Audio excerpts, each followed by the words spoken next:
Good evening. Welcome, everyone. Please come on in and have a seat. In the interest of time, we've got a lot of folks that we want to hear from tonight. Appreciate y'all coming out. We're going to go ahead and get started. I think tonight we'll do a little different. I'll have my fellow commissioners to introduce themselves very quickly. And then we have a brief program for you explaining who we are as the Indiana Utility Regulatory Commission. We have some special folks, dignitaries here tonight. We'll allow them to introduce themselves and give a few brief remarks, and then we'll get into why we're here tonight. And nice to hear from you folks. Hi, thanks for coming out this evening. David Vanetta, Johnson County, Indiana. Good evening, everyone. Anthony Swinger, Marion County. Great to be here and great to see a good turnout. I am Bob Dye from Evansville, Indiana, and I'm the Center Point gas and electric customer, so I appreciate everybody coming here today and expressing their views, and look forward to listening to what you have to say. And I'm Chairman Andy Zagg of the Indiana Utility Regulatory Commission, and I want to welcome you to our listening session on energy affordability. I want to start by thanking all of you in the room for coming out tonight, your comments that you've shared already, and the comments that you will share this evening for making your voices heard. I know there are things you're giving up to be here because this is important to you. I want you to know that we appreciate it, we hear you, and it's important to us too. I would particularly like to thank Representative Alex Burton and his staff, as well as Mayor Stephanie Terry and her team, and the Old National Events Plaza for their help in organizing this opportunity for us to come and listen here in the Evansville community. Thank you all. Before we head into the listening session, I do want to take a brief moment and set the stage and explain the Commission's role and what we are hoping to accomplish with these listening sessions. Slide 2. As a background, Indiana is a traditionally regulated state with vertically integrated utilities with exclusive retail service territories. They are considered natural monopolies, but these are regulated monopolies. Utilities have an obligation to serve all customers and must provide that service safely and reliably. In exchange, the Indiana Utility Regulatory Commission, which is an independent body, authorizes the rates and fees a utility can charge its customers. So why does this system exist? Why does Indiana, like other states, allow monopolies? Because generating and delivering power requires a lot of investment in power plants, transmission lines, distribution lines, substations, etc. that all need constant maintenance. At some point, it is inefficient and cost prohibitive for multiple companies to compete in the same area. You can find some pictures on slide 3. You can find pictures of this online. I've included a few examples here of what the distribution system looks like. In the early 1900s, there were poles and wires everywhere. So that's why the system is set up the way it is. Our role within the system is to evaluate the evidence in each case to ensure that the utilities are making prudent decisions as they meet their obligation to serve. Slide 4. The agency is comprised of 5 voting commissioners. Tonight you have 4 of us here, who are appointed by the governor, and a dedicated team of professionals, about 75 staff members, who spend most of their time reviewing evidence and regulatory proceedings. Since we're talking about energy, the Commission has a full regulatory authority, including over rates and charges over 8 electric utilities, 5 investor-owned and 3 municipal utilities, and 17 natural gas utilities in the state. Also, we don't regulate holding companies, we only regulate the actual utility providing service. Slide 5. More information about the Commission authority can be found in our annual report and our utility guide. When it comes to deciding cases, the IURC is the judge. The utilities are the service provider making the request, and whether it is to build a new power plant or make infrastructure upgrades.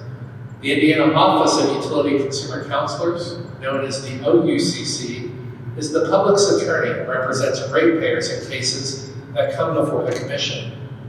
If you're interested in commenting on any case before us, you can either email or write into the OUCC or attend one of our field hearings that we hold on these rate cases. Slide 6. On this slide, I've also included some contact information for our Consumer Affairs Division. For any customer who has concerns about the accuracy of their bill and has been unable to resolve the issue with the utility first, the last step in the process, the commission staff will carefully study and analyze all the field testimony and evidence, including any customer comments that were shared to the OUCC, and provide reports to the commissioners. Slide 7. For those interested, the commission has all of the public evidence in our cases online, and you can search by case type or by the utility's name, for example. That's a little bit about the process and our role, but tonight we're here to discuss energy affordability. It's long been my view that addressing issues like affordability is a shared responsibility. The Indiana General Assembly is the policy setter. Utilities are the service providers, and the commission is the economic regulator. We all have a part to play. I commend the work of the Indiana General Assembly did this past session to move the needle on this issue. They passed a law entitled House Enrolled Act 1002 that will give the commission some new tools and levers they can use to evaluate utility performance. For our part, like I mentioned, the commission is the judge that presides over cases and reviews and weighs evidence according to law. Slide 8. One law in particular I would like to touch on requires the commission to consider the 5 pillars of reliability, resiliency, stability, environmental sustainability, and affordability when reviewing any electric rate-making case. In my view, these pillars recognize the difficult balancing act that regulators face every day. It's important to us and critical for every customer here to ensure that utilities are able to make the investments they need to keep the lights on, to run and maintain their systems, and to provide heat in the winter, etc. At the same time, careful attention must be paid to the impact these increases can have when combined with inflation, fuel costs, and other forces outside of the utility's control. It is difficult to put a price tag on reliability. However, if that balance is strained, that is something we have to pay attention to, which gets us to the heart of why we're here this evening. In my short time as chairman, the commission has received an unprecedented number of complaints from customers who are struggling to pay their energy bills and who have expressed frustration and confusion about what those bills entail. At a time when costs are increasing across the board, rising utility bills are placing an added pressure on budgets that for many are already strained. As you may know, the commission hosted an investigative inquiry on energy affordability in March and heard from the investor-owned utilities on the topic. Now, we want to hear from you. I've always felt that affordability means something different to everyone, and the rates we set aren't just abstract numbers, they have real impacts on everyday households and businesses. Once these sessions are done at the end of April, the commission will then review the information, including the comments shared tonight, and determine any appropriate next steps to take, which can include formal or informal actions. With that, I want to thank you for being here and look forward to hearing from you. Also, we have forms in the back of the room for those who do not wish to speak but would like to provide comments, as well as an email address that you can send your comments to. Deb's in the back of the room back there, in front of the concessions. Unfortunately, she doesn't have anything to offer in the way of food or drink tonight, but she will take your comments. Slide 9. We will leave slide 9 up, which includes that email address where you can submit that at any time.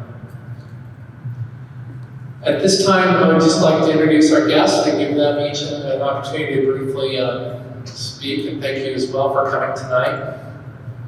Mike Goebel, County Commissioner.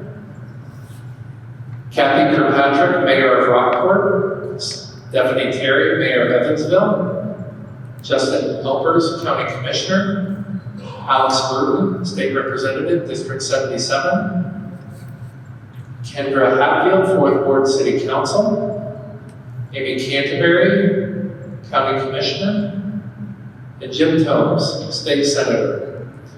Folks, if you would like to come up and say hello to the crowd and introduce yourself, you're all welcome to at this time. Any one of you. Oh, and Senator Vanetta Becker. All right. You snuck in. We didn't get you signed in, Vanetta. Thanks for coming up. And Courtney Johnson. Thank you, Courtney. So I have talked to a few of the elected officials and they're lending me their time tonight, right?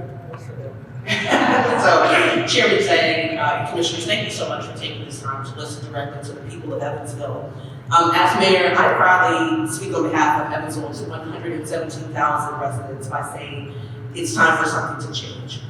Tonight's convening is an example that you equally agree that it's time for some change. Throughout my time in office, there have been no concern raised more often than the affordability of energy in our community. I'm not exaggerating when I say that residents raise the concerns every single day, whether that's calls to the office, in our traveling city hall meetings, our neighborhood association meetings, or through countless messages and comments on social media. I've seen firsthand the impact CenterPoint energy prices have on residents. Families are making difficult choices not just to cover basic needs.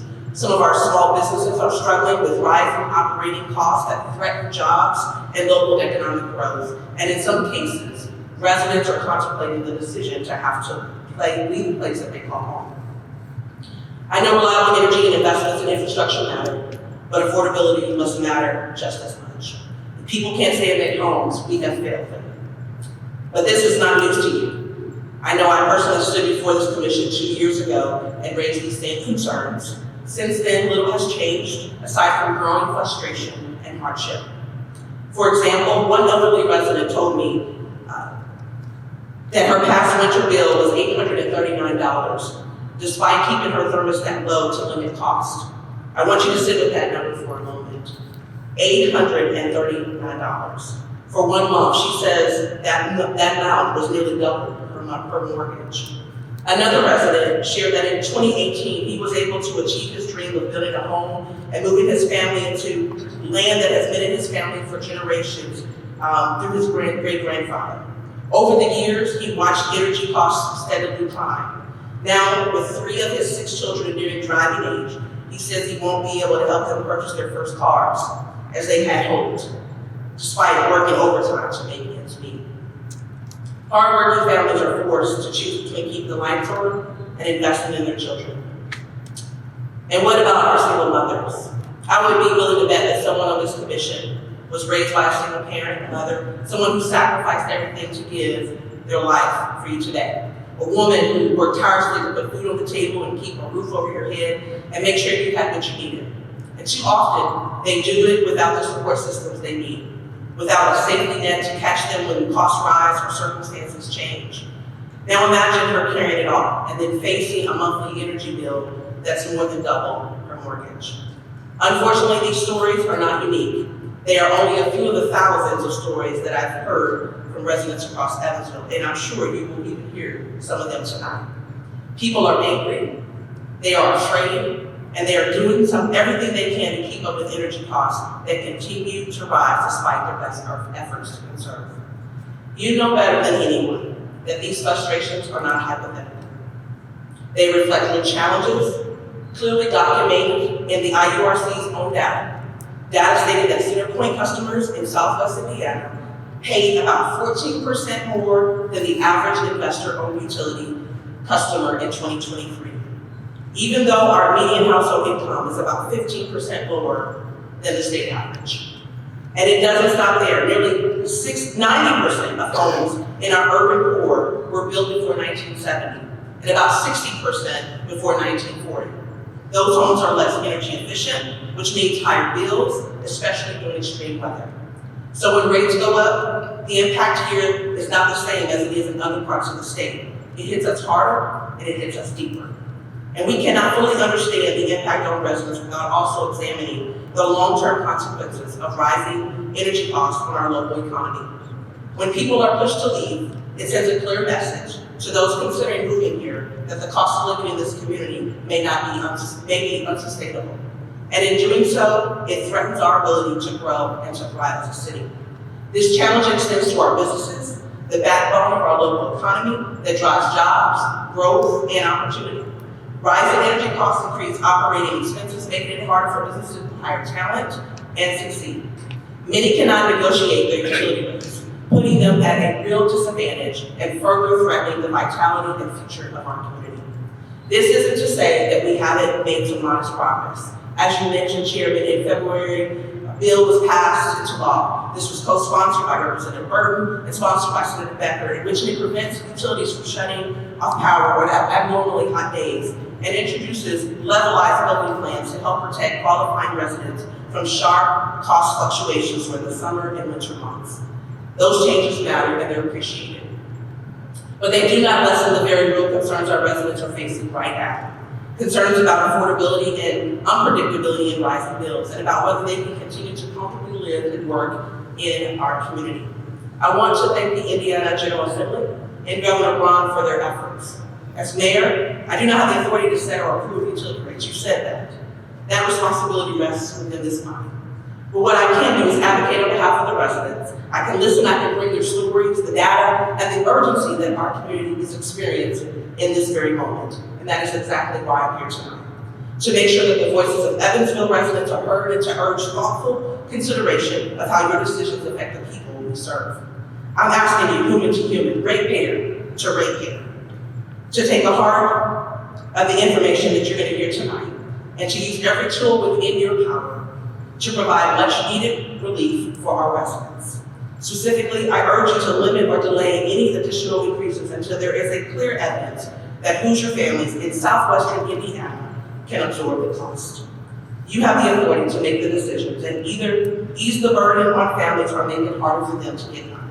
The people of Evansville need action, and they need it now. Thank you so much for your consideration and for your time and listening to the people of Evansville.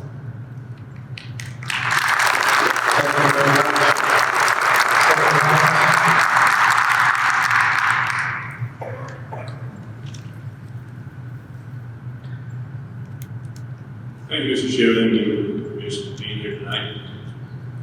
I just want to tell you that 2 years ago, I invited a higher level gentleman from the Senate to come up here and meet with me out of Houston, come up here to talk about these rates.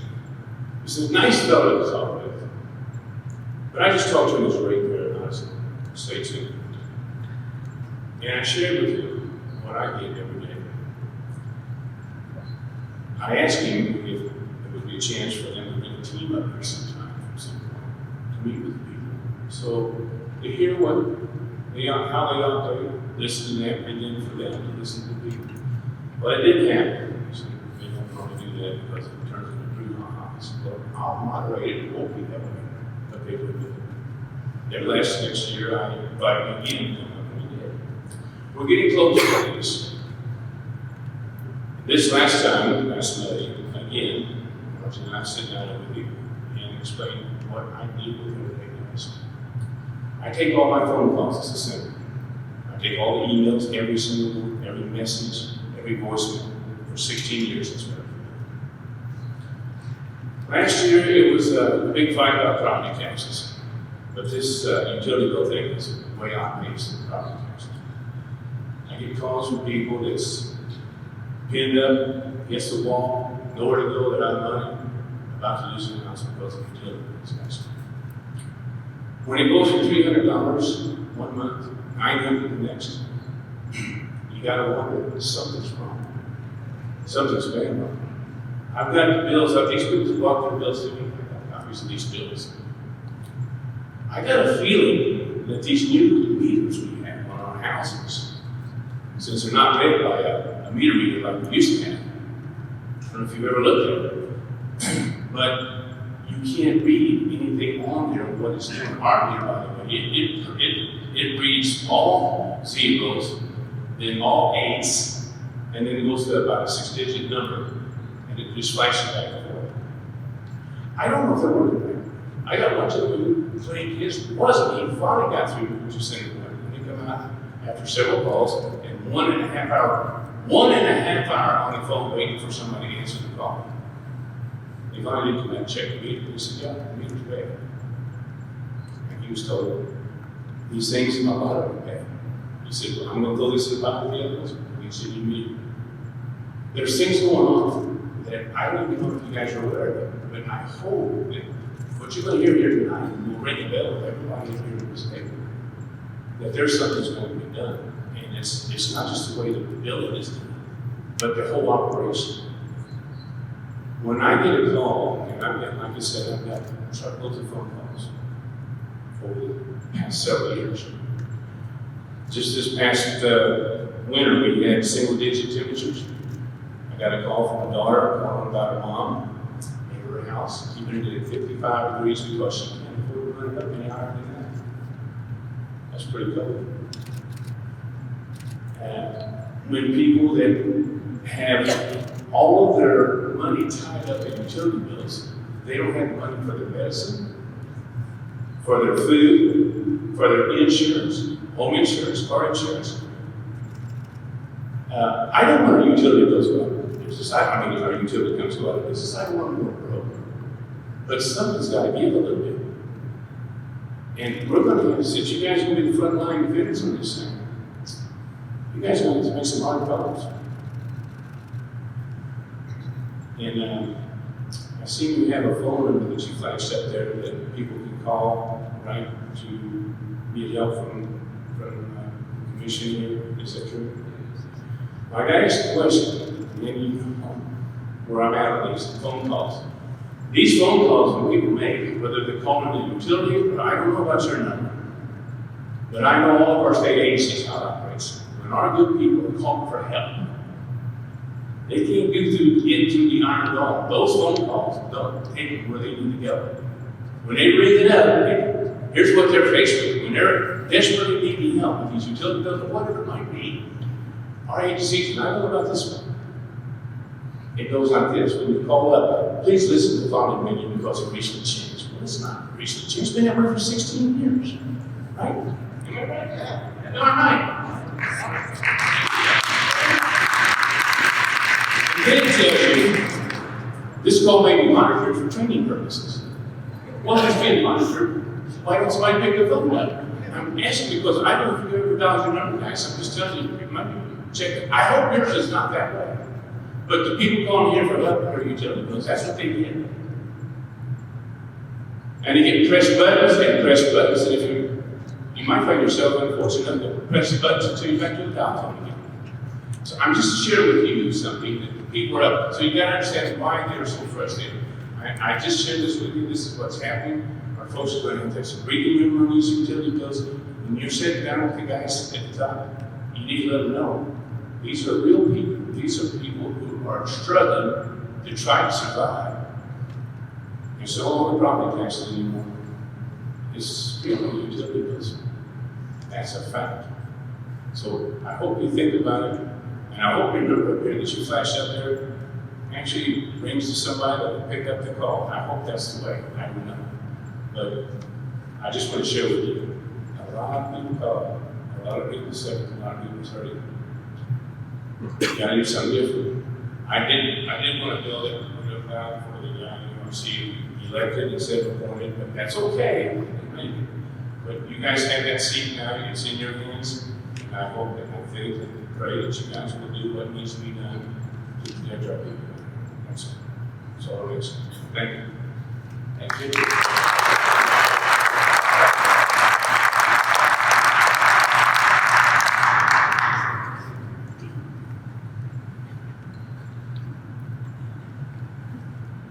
Good evening, everyone.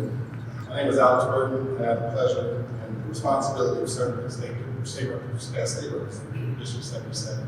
And prior before I go into my name, to make sure that you are the Commissioner Justin Elkins was very helpful in getting this for us. So we do want to make sure you do us. Chairman today, Commissioners, staff, and to everyone present, I warmly welcome each of you to the heartbeat of Vanderburgh County to talk about the most concerning and frustrating issue we are all navigating monthly, our energy costs, which continue to rise. I humbly ask you to intervene expeditiously for the sake of our community. This is a very sensitive issue, and unfortunately, most around here have little to no hope that anything will ever change in favor of ratepayers. However, I'm crazy enough to believe proactive measures will materialize. I'm hopeful that the new makeup of the IURC will send a strong message to the Western utilities, the legislature, and most importantly, the public. Many around the state are newer to this conversation, but for us down here in Southwest Indiana, this has been our reality for more than a decade. I encourage you to look beyond the recent data. you find that our monthly responsibility is high before the public outlook. This burden means Hoosier students have gone without school supplies. Parents are unable to fulfill Christmas wishes. Aging Hoosiers are going without medicine. Families are going without food. Thousands seek assistance from township trustees. Entire households are layering up in the cold, keeping home temperatures in the mid-60s or colder, as Senator Tomes referenced, unplugging appliances, and much more. This is happening regularly. These uncomfortable and inconvenient practices have become normal, unfortunately. The burden we face is not hyperbole, nor is it new based upon political convenience, news reports, or newspaper headlines. As you are aware, our footprint is incredibly small compared to other investor-owned utility territories, and it places a heavy burden on our blue-collar community. Families are squeezed, and paychecks don't make it far after payday. For this and other reasons that you will hear this evening, it explains why I was a proud co-author of House and Home Act 1002, specifically crafting language that has the term levelized billing and ensuring eligible customers have some protections. Though House and Home Act 1002 is not a magic wand, it is a step in the right direction. But now we must figure out the next actions that directly help users. I'm anticipating that I will be co-authoring other pieces of legislation with Representative Sean Ryan and will continue to work alongside Chairman Soliday and Cook in order for Hoosiers to see relief, more transparency, and developing policies that set Indiana up for long-term successes that lead to more affordable energy costs in the short term and the proper guardrails in the long term. And most importantly, ensuring affordability guides the decisions in the State House for years to come. Legislation of whole made it advantageous for investor-owned utility companies to pursue rate increases regularly. But for us in Southwest Indiana, it squeezes families, churches, charitable organizations, and small businesses. A 300% increase year over year creates a huge issue when revenues or income remain steady at best. These high costs have made it incredibly difficult for churches and nonprofits to serve, families to pursue home ownership, energy efficient housing, or upgraded appliances to ultimately save money, or for small businesses to grow, all because unpredictable and costly settlement bills. It is a never-ending struggle for a lot of families. I know this to be factual because for members of my family, friends, neighbors, social media timelines, communications to my office, attending community events, and the feedback from the energy-focused town hall I hosted last year. I've had the opportunity to serve in the legislature through 2 sessions and have fought to find solutions to Hoosiers' growing concerns regarding consumer utility costs as a member of the House Utilities Committee responsible. We have to figure this thing out together. Our state must take an approach that embraces all forms of energy, that fairly embraces wind and solar, while also exploring innovation like the potential of nuclear energy. This also means reevaluating the need for tradition. And as the federal government is intentionally reversing the decline of coal, it is my hope that we can strongly encourage coal ash ponds across the state of Indiana to at least consider ash pond linings for the protection of our groundwater, if not line and cover. We cannot strain Hoosiers' pocketbooks and our healthcare systems for the sake of energy generation when there are proven measures that can be implemented to prevent more Hoosiers from dealing with cancers, liver and kidney damages, and respiratory challenges. I fully understand that we are in a period of energy transition, but this transition must be incredibly responsible, transparent, equitable, and fair. Many of us are trying to make ends meet, but are coming up short financially, which is straining our entire community and our local economy. This is the moment to act, and ahead of the next legislative session, I urge you to explore enacting a moratorium on all rate increases, consider 1 or 2 months of sales tax exemptions annually, incentivize counties that generate energy and/or large local projects, focusing on the cheapest forms of energy, sources of energy as part of Indiana's all-the-above energy approach that contribute and align to Indiana's energy policy goals, which are reliability, resilience, stability, affordability, and environmental sustainability. And last but not least, explore tools and technologies that will allow families to monitor or regulate usage that leads to a more manageable bill. In addition to this request, I crafted a survey and will be sure to share the results of my survey with you and my colleagues in the legislature for the purpose of drafting legislation that addresses concerns and gives relief to Hoosier ratepayers. Together, we must pursue efficiencies and policies that put Hoosier families first. With performance-based rate making becoming law, annual reports, data collections, and other practices should also be reviewed. In this review, I'm sure there are some things that are unnecessarily tracked, potentially result in cost savings that relieve ratepayers and IURC dues. In closing, please continue to count me in to be a consistent and thoughtful partner that is focused on reasonable outcomes for urban, rural, and suburban communities. Again, I welcome you all here, and I'm looking forward to healthy conversation while ensuring affordability drives outcomes that prioritize ratepayers. Thank you for this listening session. I hope this session provides you with a little more insight, and I'm looking forward to a debrief that explores solutions to the testimonies that you all hear in Evansville and from around the state of Indiana. The legislation got the ball rolling with House and Road Act 1002, but this should only get started. Respectfully. Thank you all so much.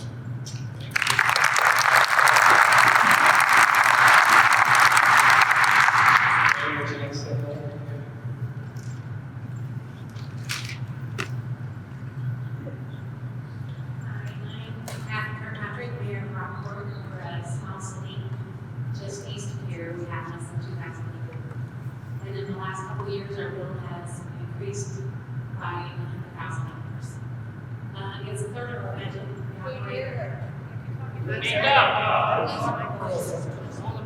Sorry, I'm losing my voice. Yeah, too loud. So in the last couple of years, our bill has increased by around $100,000.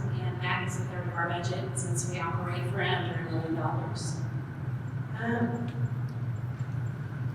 The impact to our citizens, some of their bills have been upward of $1,000.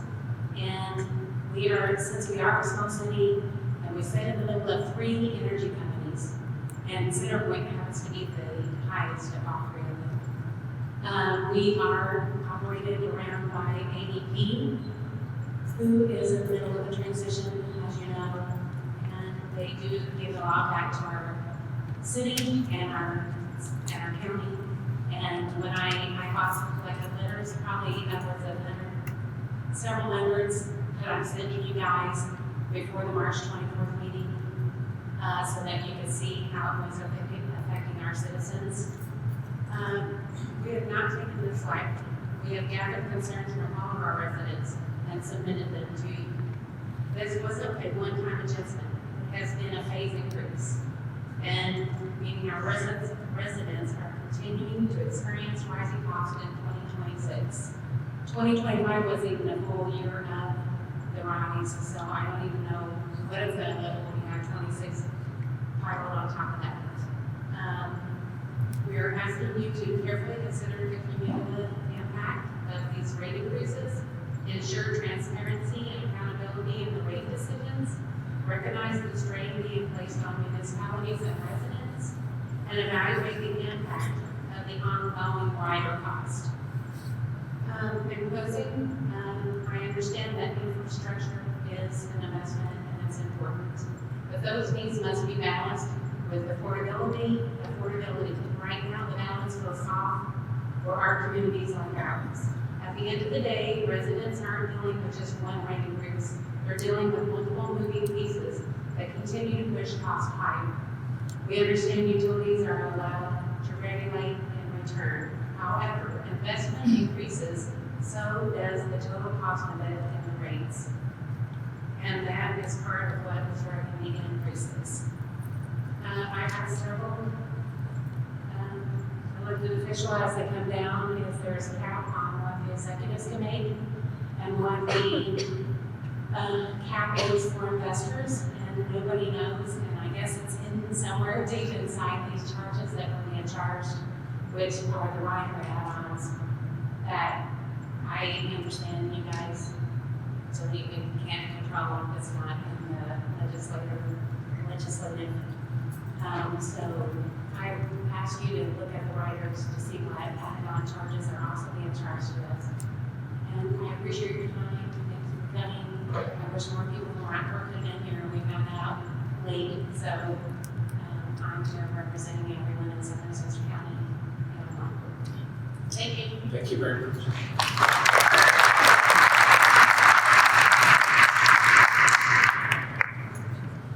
Can I say?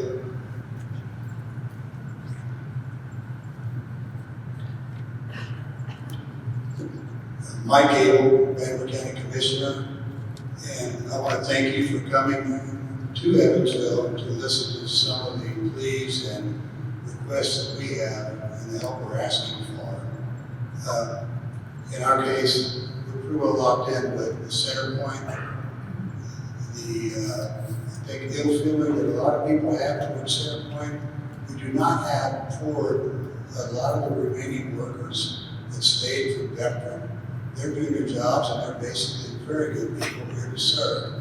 Center Point, to get a hold of Center Point, perhaps Indianapolis, perhaps Houston, but certainly there's not much of a personal touch here when people have issues and when we have complaints. So it would be nice if we had a local utility company that is providing local residents with those utilities, and they would be based or stationed here, not in as distance so far away as Houston.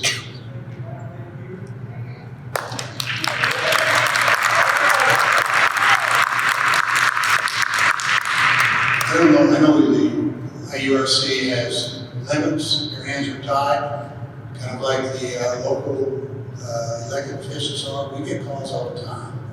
And the calls, we share the pain, but really our hands are tied, we can't control any of this. I know Center Point does serve the Houston area, and they're the carrier for the utilities. And I know people who live in the Houston area, they have a month-by-month choice that they can go to a different energy provider using these Center Point lines and things like that. And speaking of one in particular, I told him what my bill was, and I know a lot of people have much higher. They just are floored. Mine went up at least 60% at times, and I thought I'd get ahead of the game by getting the newest and most efficient furnace and air conditioner. And when I got my first bill to winter, I was really happy to see it only went up $125 from the year ago. And I think everyone here has even higher bills. Is there any way that we can push for competition against the Center Point?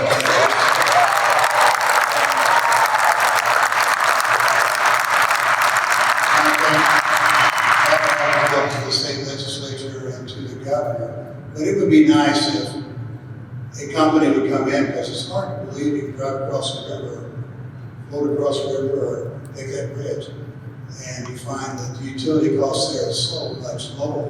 I have relatives who live in Nashville, a booming community, city. Their rates are much, much lower. And our area here, we're talking about economic development. We've got I-69 coming in. We're hoping that business industry comes with it. We're hoping that families move in with it. But everyone here can tell you, they talk with people who have avoided coming to our area. And one of the big reasons, energy costs. And we have to do something to lower the cost of what we have to pay to stay here. We don't have a choice. We have to pay Center Point. And I think they've reached out some and they've become more approachable, but we have another rate change coming this summer. It's going to just increase rates even more. Some people, I don't know how they survive. I don't know how they make a mortgage payment or rent payment and put food on the table, put shoes on the children, help them get to school, and pay all the other bills. And this is so much out there. I don't think it's disposable income, but mandated income. They can't afford it. And we're knocking people out to the streets in some cases for that. Other question, I do ask that maybe the state officials look into the sales tax. Representative Burton mentioned that. I don't understand why, if someone is getting a utility bill for $800 or $900, that's bringing in 7% sales tax and just increasing the coffers for the State House and doing nothing really locally. I think my gut feeling is that it's a progressive tax. We don't tax food. Having a place that provides heat in the winter time, in these cold winters, that's not a luxury, that's a necessity. Having a place to go and expect to have food.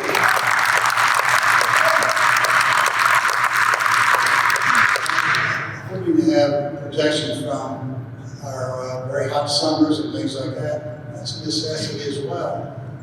If we could, on the state level, suspend even the sales tax, that would lower bills.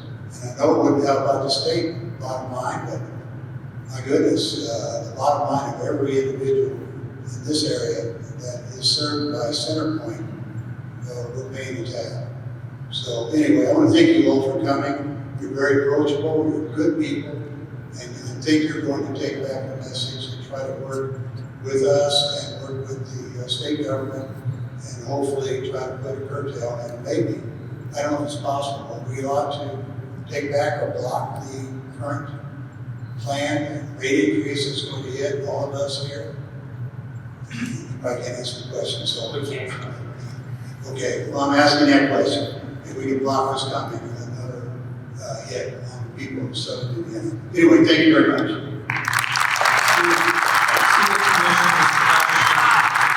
We have 130 cases before us, so there are things that, as impartial judges in these causes, we cannot comment on. So we will ask some clarifying questions, but maybe some explanation as the evening goes on. But there will be some things that we simply can't comment on. In the interest of, thank you very much to all our public officials who are here, elected officials for speaking and sharing. I will commit as chairman to 2 hours, so we have till 8:45 to have as many folks speak as possible. So as a matter of decorum, would you like to say hi, Vanetta?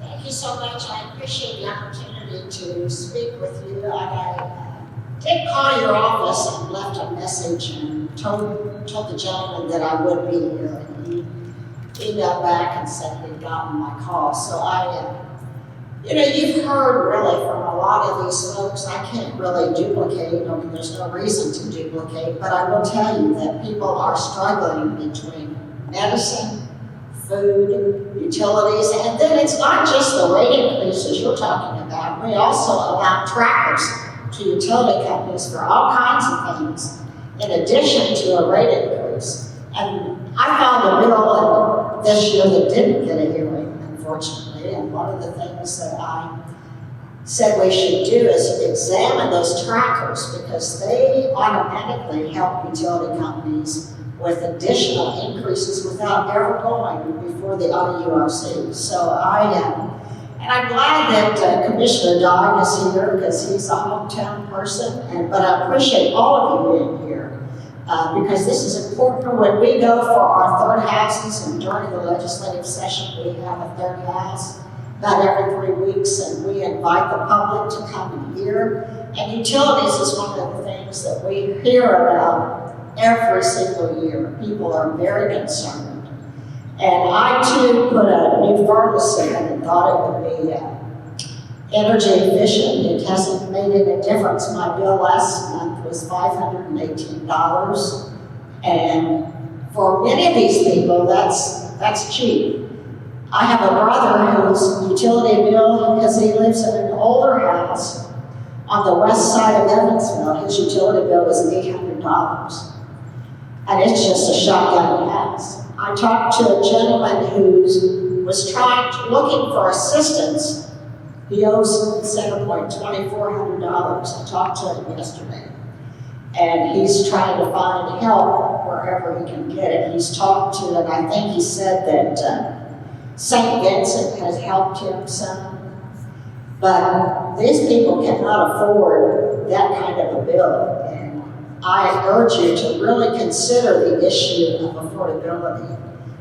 That's something that has never been really a big plank, but with this House Bill 102, which I also sponsored in the Senate as well, it is actually, I think, for the first time, bringing affordability into the mix. And I am pleased that Governor Braun has seen fit to really share his concern with utility companies. And one of the concerns that I have is that, as someone alluded to, I don't remember which one, maybe it was Jim, Senator Tomes, but the footprint for CenterPoint, if you look at all the investor-owned utilities throughout the state, it's very small compared to, say, Duke Energy, which is all over the state.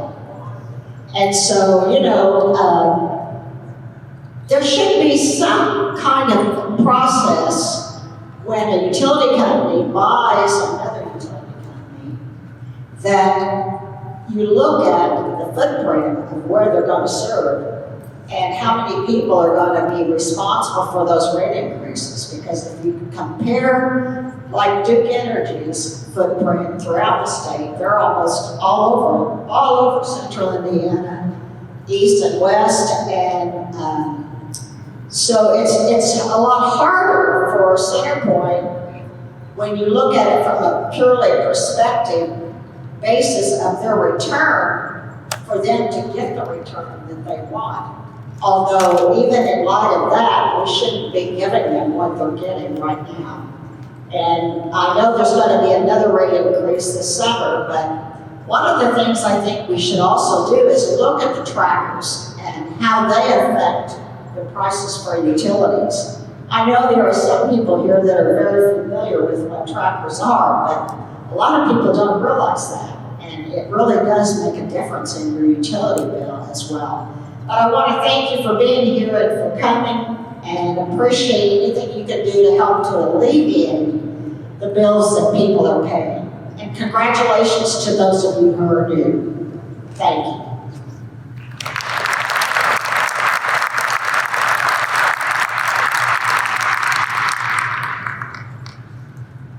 Okay, thank you again for the elected officials and giving us a few words to start us off.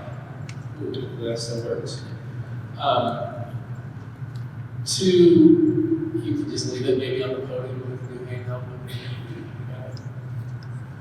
In the interest of time, we have a lot of folks here that we want to hear from. So we've got to have some semblance of order and some sense of purpose getting through this as quickly as we can. So what I'd like you to do is step up, have someone lead us off, and step up to the mic. And we have all these seats sitting up here. So let's think of baseball terms. So the person speaking, we have somebody on deck, somebody in the hall, and line up to speak. And in the interest of time, if we can keep our comments to about 3 minutes so we can hear from all those that want to speak, or as many as we can. And like I said, as my position as chairman, I can get to 2 hours, which will get us to 8:50 tonight. So with that, no further ado, gentlemen, we do ask you to introduce yourself and kick it off. Please go ahead.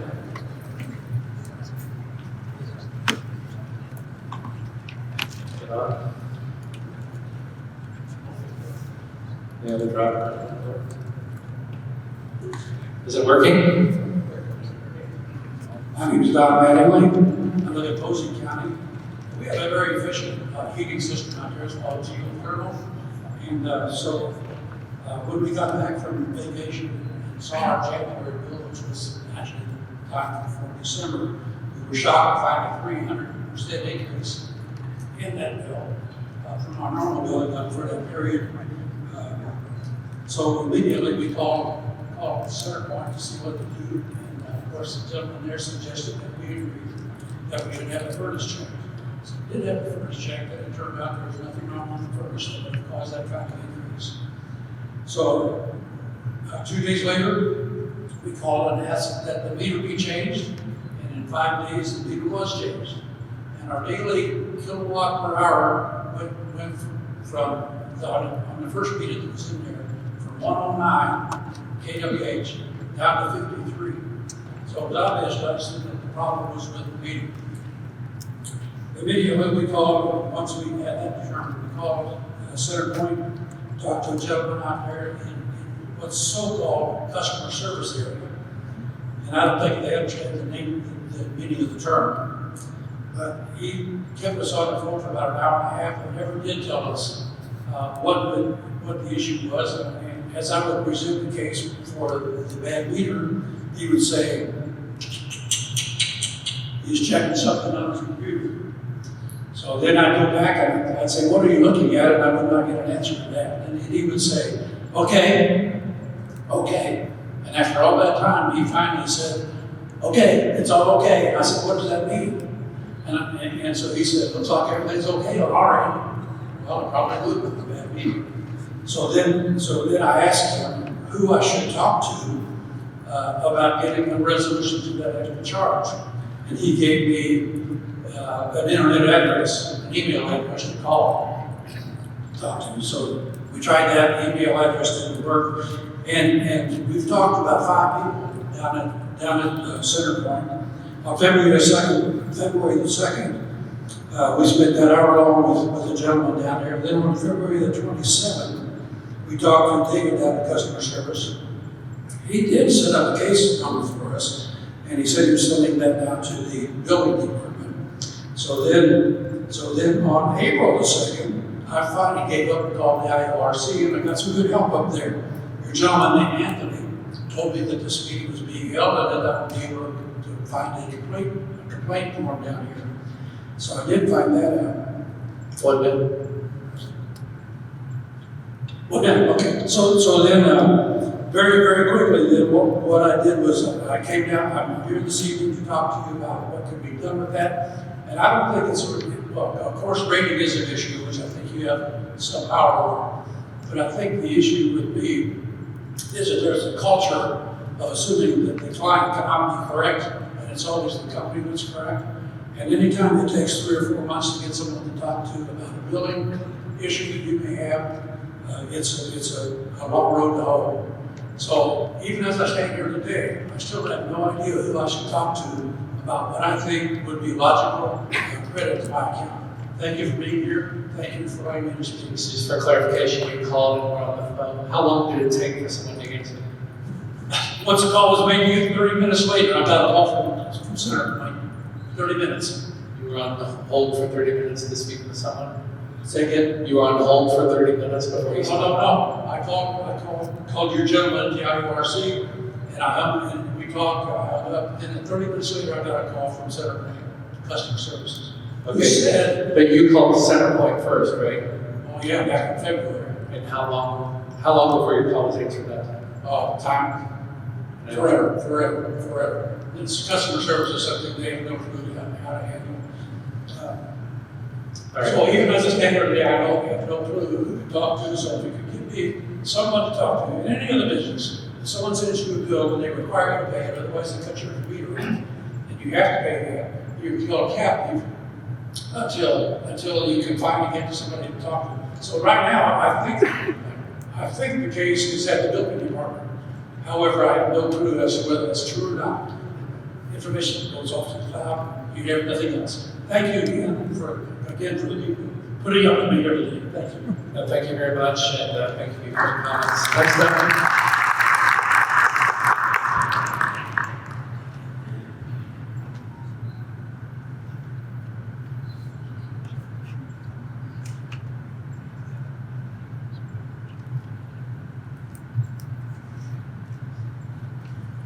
Thank you all for coming today. I have been on Name. Mary Bar. I have been on next door for weeks talking to people, and I have 68 different stories from people in the community and how this is hurting them. For myself, I have been here for 13 years. I've always paid my bills on time. I have worked hard all my life as a nurse and a mother. I've asked very little of anyone my entire life, but today I am asking something from you. This winter I received a Center Point bill for $839.32. That is double my mortgage. Never in my years have I seen anything like this, ever. I I keep my thermostat down to 65 during the day and 60 at night. Last year, I replaced all the central heating air units to energy efficient. The hot water heaters have been replaced. I have replaced insulation. We even replaced, we thought maybe it was the glass door was too much glass. We replaced it for a solid door and have the wall rebuilt it. So get that. Still, no difference. I checked back on all my bills over the years, and never in any winter have I ever gone over 2,600 kilowatt hours.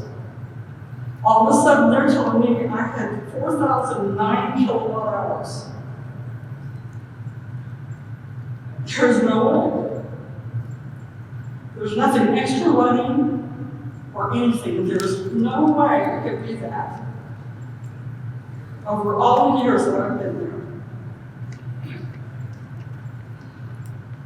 I called to understand this, and I was on hold for 53 minutes.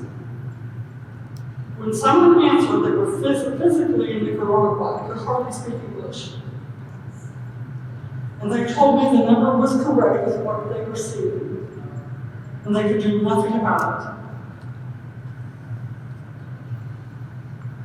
So I asked the board, who's looking after us? That's your job. That is literally your job. That's what we get paid for, and yet these were approved. I've heard the argument for why our bills are high. I want to address them directly because the people making those arguments are counting on you not to look closer. But we ask you to look closely and look deep at what is happening. We have been told by State Legislator Cindy Ledbetter that Center Point's rates are high because they serve a smaller portion than Duke Energy and the other energy companies. So therefore, we all have the same pie. But because there are fewer than us, less than 160,000, we have to pay a larger portion. I'm sorry, we don't have a larger portion to pay because you chose someone that doesn't have enough customers. Duke Energy has like 810,000 customers, so their pies are smaller, their pieces. This is not right. We have no more to say about it. You had sessions for 2 days hearing from this community, yet you heard nothing. Knowing that you didn't choose Duke according to their own filings more than 5 times the Center Point's base, which is why theirs are lower. Again, that pie. But we're getting the larger portion of that pie.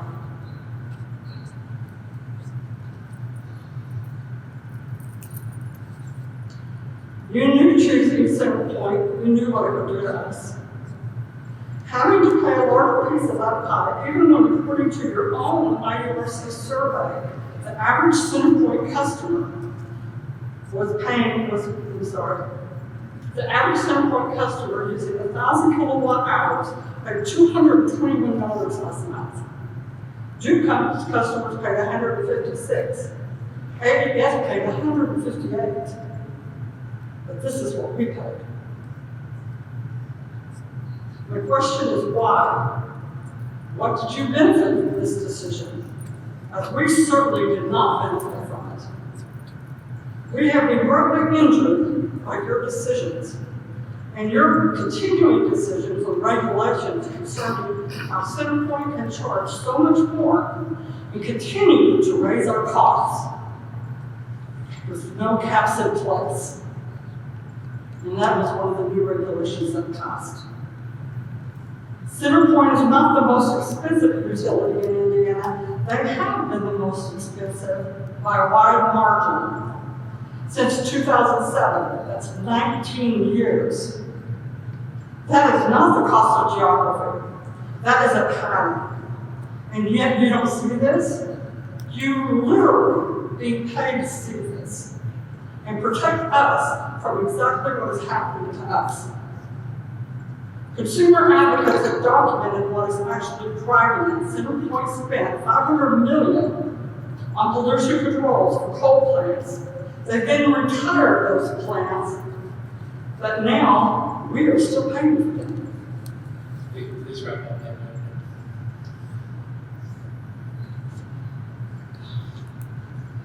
I'm not here alone tonight. I have testimonies from 68 people that are having to choose between medication, food, or being cold.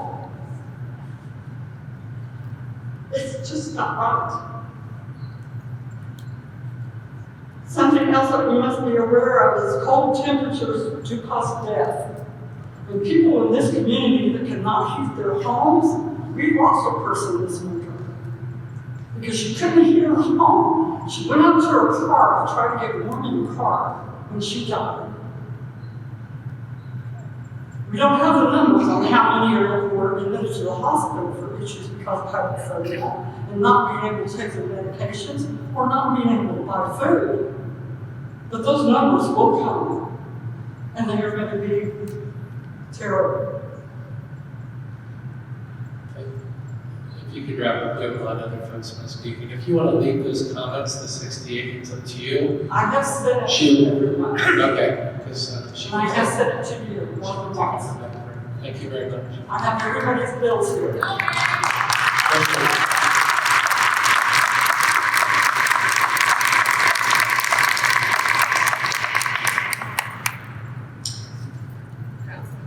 Next up, thank you. My name is Rockport, and I'm a lifelong resident of Evansville. I don't remember having these kind of problems when we had Sigaco or even Vectrin, and it just seems to be resounding everywhere. I had a problem in November of 24, and I contacted Vectrin because it looked like my November bill just absolutely spiked. It went through the ceiling. My June, August, September, October were really flat. November spiked. November of 24 was extremely warm November. And we have our first 32 degree on the 27th, I believe, of November. And yet, they were saying I used more, this was a gas, used more gas in that November than I did for 7 months of the year combined. I had my windows open, my furnace was off.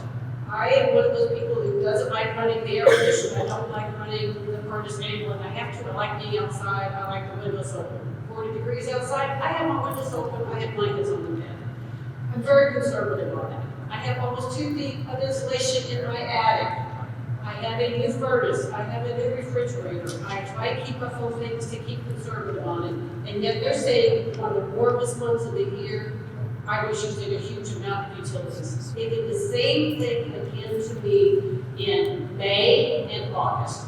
Warm months where I had the windows open, they said I was using utilities out the roof. And yet I had something from them that says that my energy use was lower than efficient homes by 22%. I did call on the November one. I called customer service. They gave me a case number. My first request was when I got my bill in December of 2024. They told me to call back in 2 weeks. I called back in January, on January 15th. They said, oh, you're asking about your electric. I said, no, I'm asking about the gas. Then they said, oh, then call back in 2 weeks. I called back in 2 weeks. You're complaining about the dollar amount. I said, no, I'm calling about the rate you're charging me. It is not correct. And this went on for several months. They finally, I got a hold of, one time they said, oh, you're just wanting a discount. I said, no, I want my bill to be correct. Fourth or fifth time I called, they said, oh, it was resolved several weeks ago. I said, you asked for my phone number, you were going to call me. I said, I need to talk to somebody about this. No, can't do it, it's been resolved. And they wouldn't talk to me anymore about it. That's why the same thing that happened in May, the same thing happened in August. Extremely upsetting. I did go to one of CenterPoint's open audiences, went and I talked and I showed these copies to the people that were there. They referred me to my grader. I sat down with him for probably close close to an hour. I showed him my bills. He said, they are wrong, multiple times. They are wrong, they are wrong. I've seen no resolution in it. They're admitting the bills are wrong. And on top of that,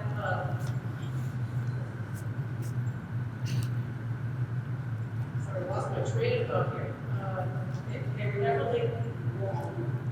And I told him that they need to have an office here in town where people can go and there's disputes, we can have resolutions. We can sit down with somebody, even if it's only on Monday, Wednesdays, and Fridays, set up Wednesdays. People that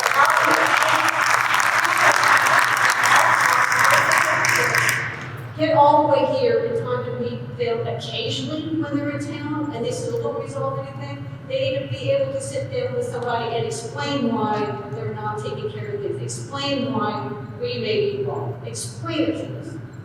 The other thing is we need to have a place at their office downtown or someplace that's easily accessible to make a payment. I have received bills in the mail 3 days before they're due. I have also mailed them up. I usually get them, I write the check, I go to the post office and make them hand cancel it right there in the post office the day I receive it, and they've gotten it a month and a half later, and I get late charges. They need to go back to Old National and let us be able to pay bills here locally. All kinds of things happen. We should not be at the mercy of these people because they don't care. They're in Houston. They don't care. Like I said, we never had this problem when we had Civic Health. We did have these problems when we had veterans. They are not being responsive. All they're concerned about is the bottom line. Customer service is ridiculous. Yeah, they have customer service, but I have no idea who the customers are serving. Definitely not me. Definitely not another gal. So please put some leverage on these people. Thank you very much. Appreciate it.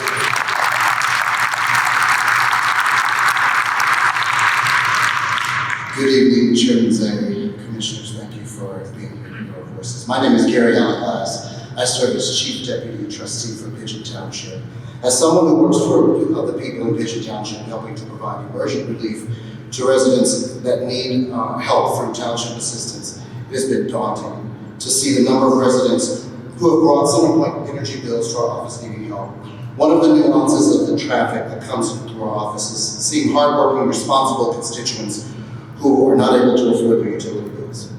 These are not just marginalized families looking for handouts. For instance, a recent applicant for township assistance, a working single parent who moved into a brand new Habitat for Humanity home, came in to apply for assistance. She works at a well-known financial institution, very independent, very excited to move into her new home. After paying her first 4 utility bills on time, she was automatically put on budget billing and didn't know it. After paying those bills, she received a whopping bill for $1,700. And then she was told that she could not enter into an installment plan because the bill was overage that had accumulated over the course of the 4 months. And then she applied for assistance but did not qualify because she was over income. I was able to get a CenterPoint representative on the phone and explain the plight of this hardworking single parent and asked if there could be a reconsideration allowing them to enter an installment plan that would work for this person. However, the resident had to come up with a minimum of $245 right there on the spot. The resident was in tears and thanked me for making the call.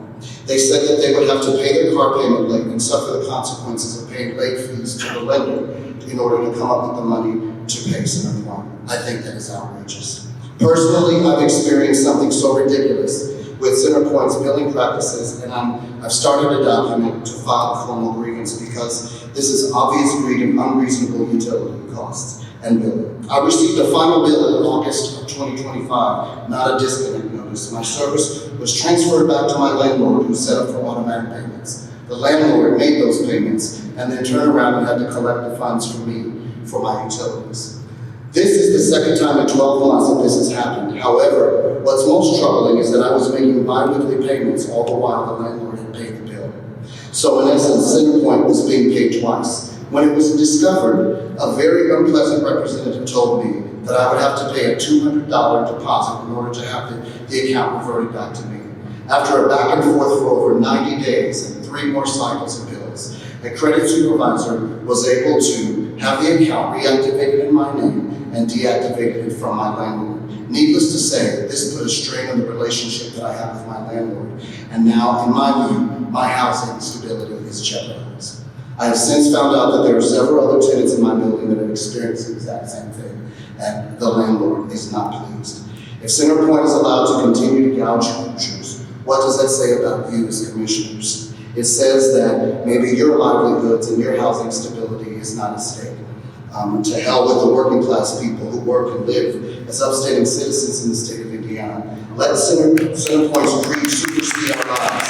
But in this country, it seems like capitalism and commerce supersedes that. Making money on the backs of others is very typical. Go on, let CenterPoint wipe us out, it's okay. Let CenterPoint get rich on the backs of us, who cares? Then we as a society wonder why people, families, working class folk go to their own extremes when their backs and bank accounts are up against CenterPoint's walls. Shameless greeds. It is so disturbing that CenterPoint gets away with being the only choice for delivering utilities for those of us in this area. Because of that, they can gouge and charge users whatever they want. And we the people have to just suck it up and pay the bill. It's outrageous.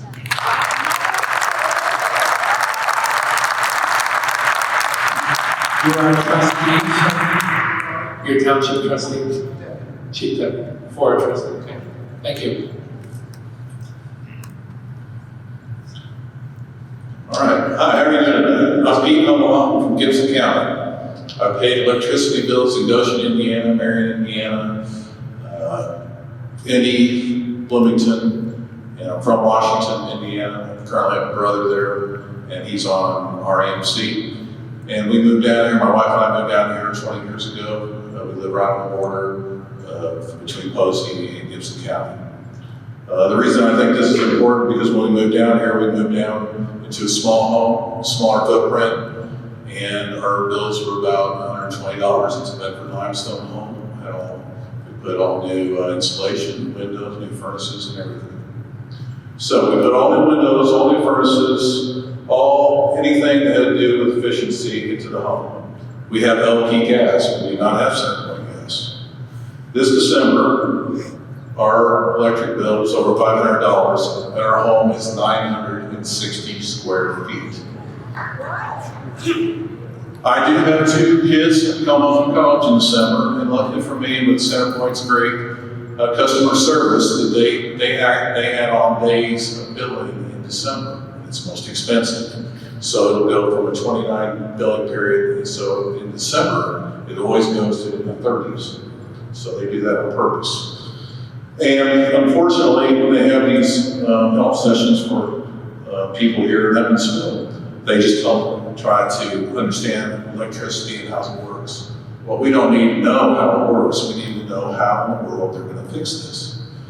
Why we don't trust CenterPoint is the CEO of CenterPoint in 2022 made $38 million. The CenterPoint CEO now makes $12 million just as base salary and everything else that we can't see and everything else to come. The executive chairman makes over $1 million, the CFOs make, and the general counsels make between $2 and $3.5 million. So that's why there is no trust, there is no customer service for everybody in this room. It comes from Houston, it does not come here. And as far as your body, I was glad you guys decided to come down. I looked to see what you guys pay in your electricity because I know most of the state. I think I'm pretty close. The chairman pays around 16 kilowatt per hour, 16 cents. Mr. Swinger pays roughly about 13 cents because the old IPL used to be pretty good energy and it's still pretty good up there, even though it's called something else. It's called AES. Mr. Vanetta pays roughly 13 cents a kilowatt hour. The person that's not here, Zinger, he pays from REMC about 16 cents an hour. And our poor commissioner has to pay CenterPoint Energy with the rest of us fools at the high rate between 22 and 26 kilowatt per hours.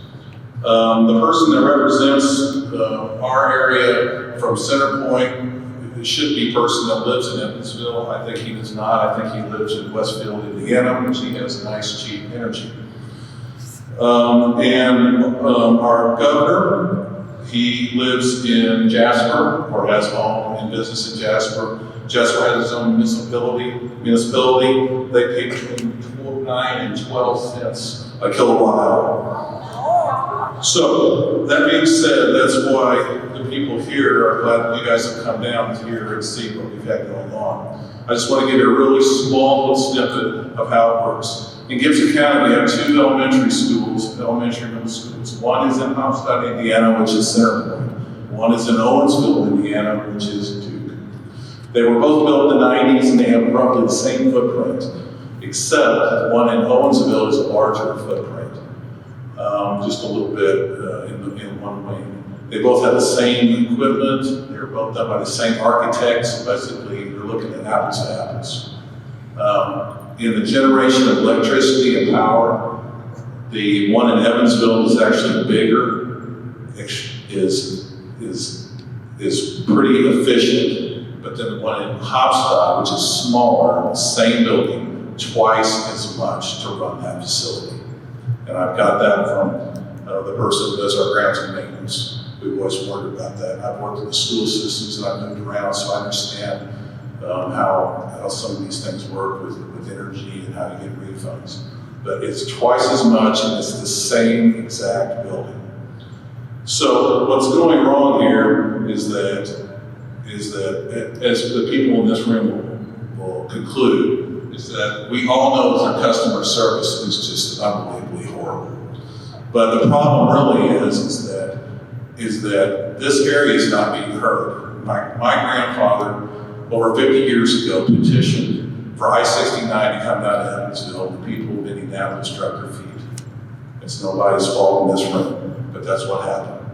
And then finally, the leadership of Evansville, along with the people along the corridor, which included Washington, not Bloomington, finally petitioned and got that road built in 69, and they made every excuse not to do it, and once they'd done it, they realized that they were wrong. I think that my charge to you, this committee, and to the mayor and everybody in this room, is that it's time for all of us to say what they have done is wrong. And they've been riding on the backs of us, the taxpayer, and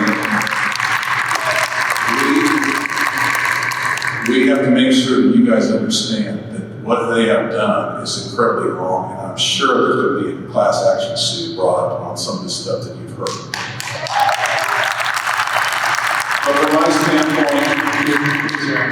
from my standpoint, what's right is right, is wrong is wrong. And we are willing to step forward and help, but we need your help. And we're not going to get at the center point. And so you're going to have to really be creative and find a different way to help these people in this room. Thank you very much. Thank you.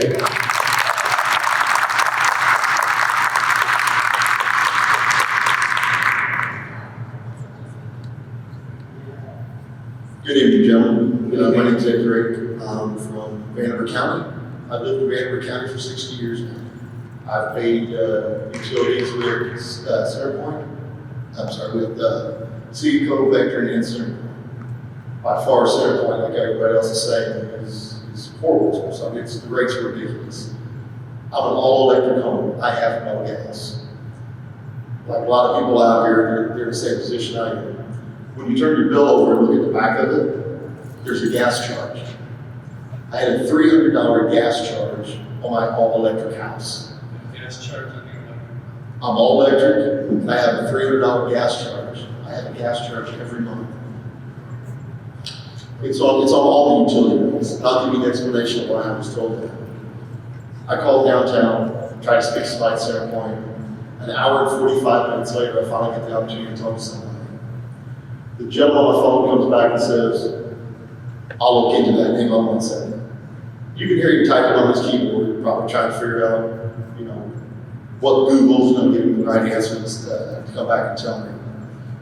The answer he gave me is, it took that amount of gas to make the energy and electricity that I use. Okay?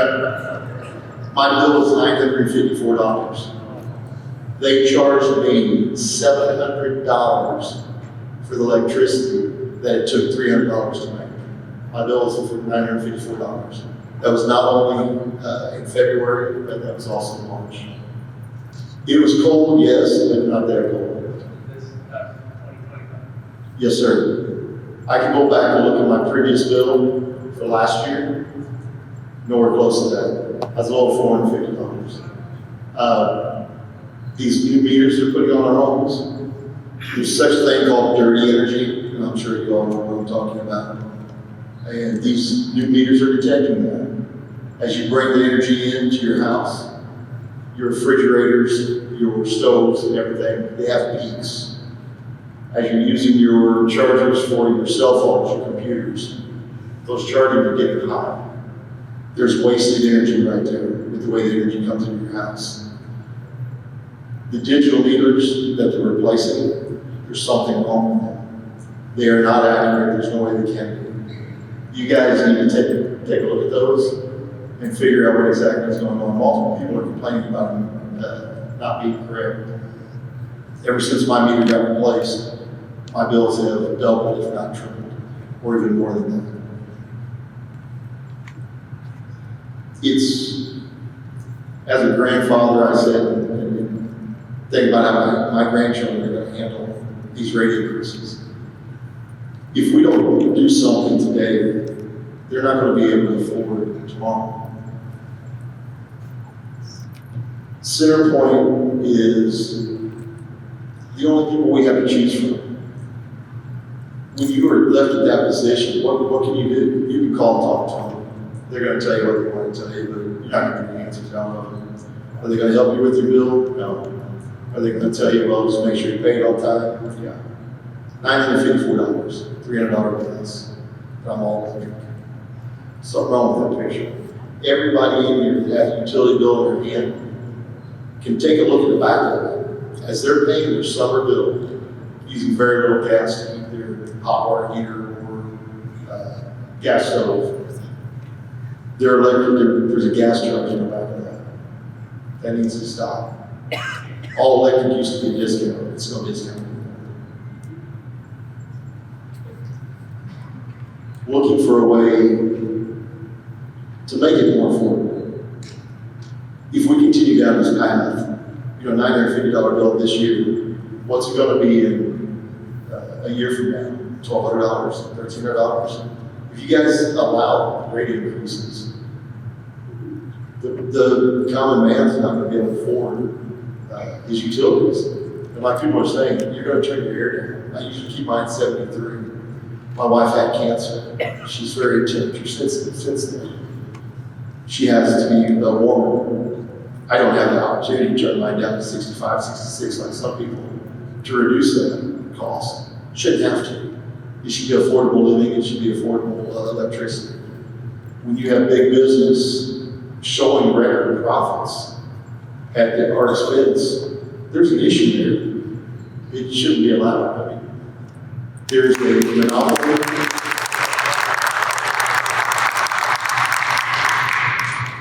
There's a monopoly that was in place in the 1970s, the phone company. They stepped in and broke them up because of the fact that they were a monopoly. Centerpoint is a monopoly in Evansville and surrounding areas. If you don't take control of it and make it to where they understand it's just not free reign, they can't do what they want, we're going to continue to see our rates go up. We're looking at you guys to be able to be our voice. We're all out here trying to speak our opinions to you guys. We need you guys to go back and sit down, talk about what you hear, and be the voice of the people and say, no, this is ridiculous. There is no more increase. As a business, the owners of the business should absorb a lot of the costs associated with running business. Not always come to you guys and say, we got a $10 million project that we have to do to stay current with the zoning or EPA rules. Okay, price increase, rates go up, we pay for their improvements. Improvements are paid off, everything's done, our rates never go back down. Every time people come to you guys, whether it be water or electricity, if they ask for a rate increase, it's legitimate, that's fine. But when whatever that rate increase was asked for is done, reduce our rates. Don't allow them just to say it's earmarked for something else. That's not the way it should be. It should be a matter of maintaining the rate that we can afford. Thank you. Appreciate it.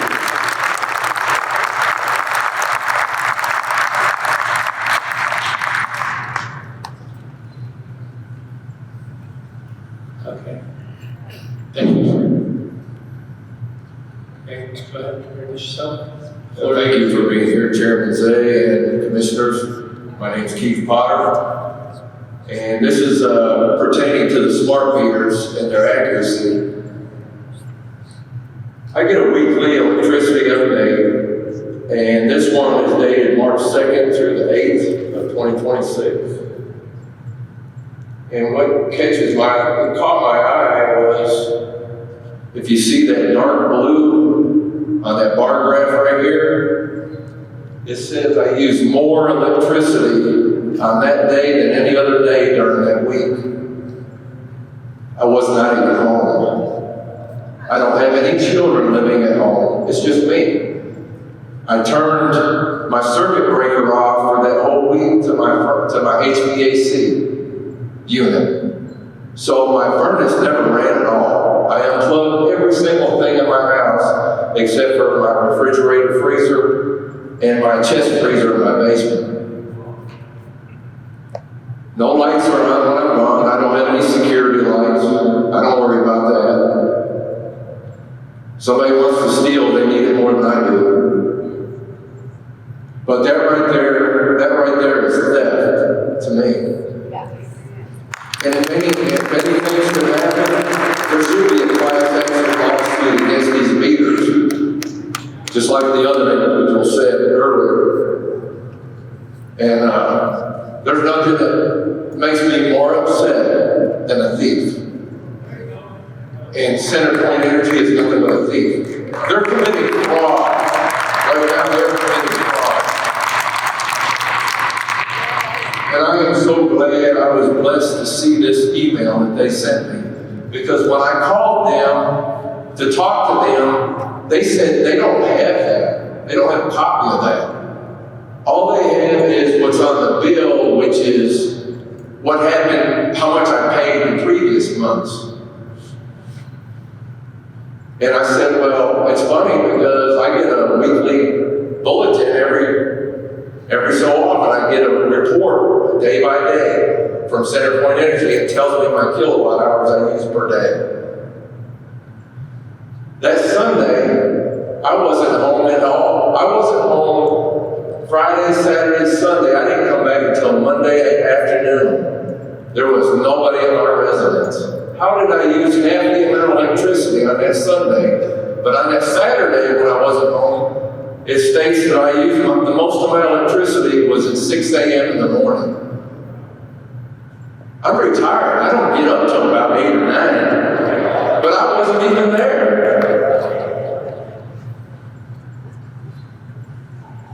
So when I called Sen Point Energy, they said they didn't have that same thing. You'll just have to wait until your next bill comes out. So I looked at an old bill and I said, well, it doesn't show that bar graph, the kilowatt hours per day. So then, so I couldn't get an answer from them. So I said, well, I'm going to file a complaint with the IURC. So I called the IURC and they told me to get a hold of Center Point and try to work it out with them. So I called Center Point again, and I said, is there a manager that I could speak to? This is their customer service now. They said, oh, no, we don't have that ability to transfer you to anybody like that. I said, well, what about a corporate person? I got Dish Network. I had a corporate person. When I had trouble with Dish Network, a person from their corporate called me personally and talked to me. Center Point Energy, you can forget it. They won't call you. They don't even want to talk to you. can get away with such corruption by not listening to the customer. Whatever happened to the customer always being right? Not to that company. So that's about all I have. I stay up there much longer. I'm really going to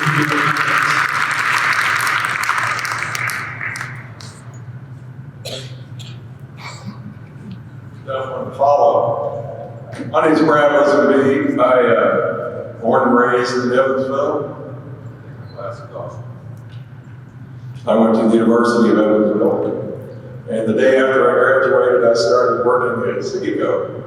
And I was there at Sigico on Vectrin for 32 years. And I was let go with 400 other people in 2019 when Centerpoint took over. And at the time, it was a big shock, but now I thank God every day that I'm not there. But the reason, well, several reasons I was compelled to speak tonight. One is in February, I'm on the budget bill plan. And my monthly bill is roughly $340 a month. In February, I received a bill for $1,300, and it wasn't catch-up month. So I contacted Centerpoint, and you almost have to take a vacation day to get a hold of somebody at Centerpoint anymore, because I know I was on hold for over an hour. Finally got a hold of somebody. No clue what I was talking about. They said, let us do some research, we'll get back with you. I didn't hear anything for 4 or 5 days, so I called them again. And again, I got no answer, so I contacted the IURC. I actually went to the IURC website and filed a complaint. And surprisingly, somebody from the IURC called me almost immediately. And I explained to them the problem, and they said that somebody from the utility should be in touch with me within 14 days. And anyway, 2 months later, I still haven't heard from the utility. So I went ahead and paid the $1,300 bill. And my next bill was like $390, so I don't know how my budget bill shot up $50 after that. But anyway, so I sympathize with the bill complaints. But why are our bills so high? I worked in the rate department, so I was very familiar with the IURC and how the rates were put together. And the main reason it's been touched on tonight that our bills are so high is because we are a small service territory. And if Centerpoint wants to go out and spend $1 billion, well, that $1 billion gets spread out over 150,000 customers. Duke can go spend $1 billion, or AES can spend $1 billion. And it's spread out over hundreds of thousands of people.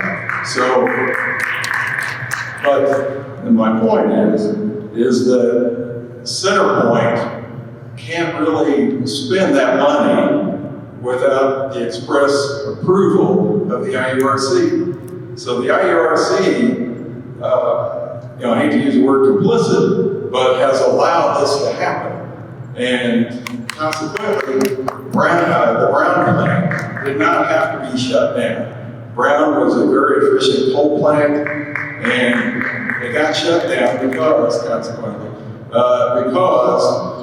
it had lost its ability to be rate-based because it had depreciated. So Centerpoint, or Vectrin at the time, needed a new form of income because they make their money off the rate base. So they convinced the IURC that they need to spend hundreds of millions of dollars to build this coal plant, or gas plant out where the coal plant was at Brown. And that's why you're seeing these huge gas bills, even though you're all electric customers, because of some unnecessary expenses. So the IURC really needs to be careful about allowing utility Centerpoint to spend hundreds of millions of dollars, because we are such a small service territory. You have to keep in mind that it's really going to impact our rates terribly.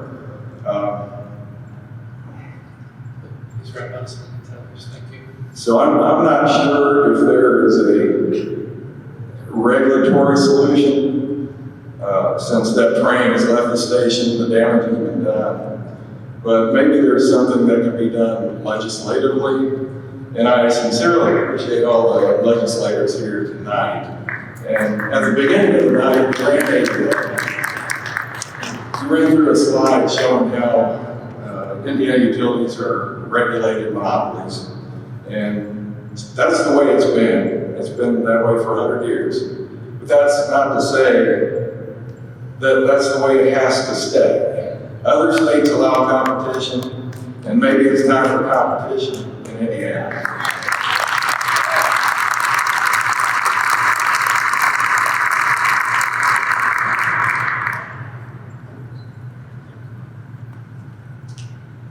Good evening. I want to say thank you for this opportunity to address you. I appreciate it very much.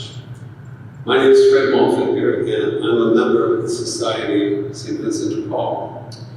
My parish, All Saints, receives anywhere from 25 to 30 requests for help from our immediate neighbors every week. And while we help with things like clothing and furniture from the store, increasingly and overwhelmingly, we're receiving requests for help with utility bills. Our council's not alone. Councils throughout the Evansville Diocese are besieged with requests for help with out-of-control utility bills. I recently read an email from another council that stated, and I quote, "Our council has recently seen several instances of very high center point balances that range from $3,000 to almost $5,000. Our council struggles with how to assist these families." End quote.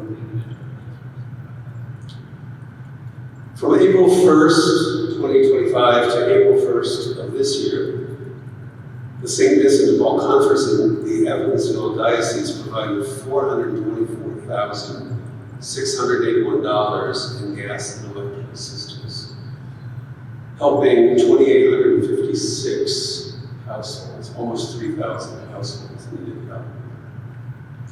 But that is only 27% of the $1,584,998 that they requested.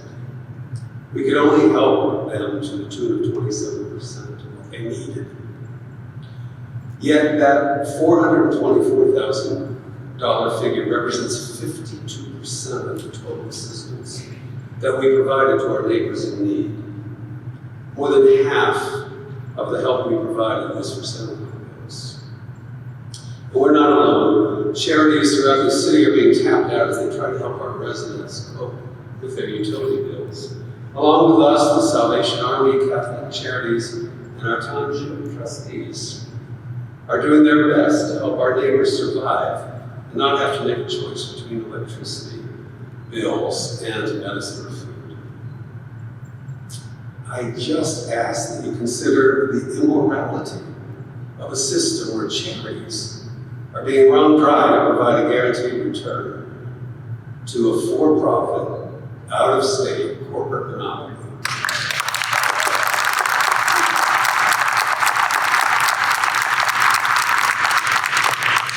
Again, I'd like to thank you very much for the opportunity to share this day with you.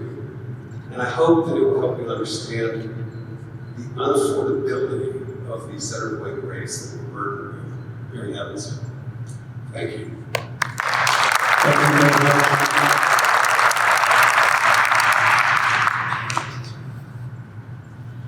Hello. I'd like to thank everybody for being here tonight. Appreciate the opportunity. My name is Andrew Halcomb. I'm here representing Recovery Dharma Evansville. We are a free, peer-led recovery community, and we support people who are healing from addictions of all kinds. So we charge nothing. We receive no government funding from the state. Nothing like that. We survive purely off of donations. And our operating account typically just holds around $1,500, and we've always made that work. So last month, we received a CenterPoint electric bill of $600. So our average, I mean, pay close attention, is $200. So that's 3 times greater than what it should be. And was there 3 times greater usage in our building?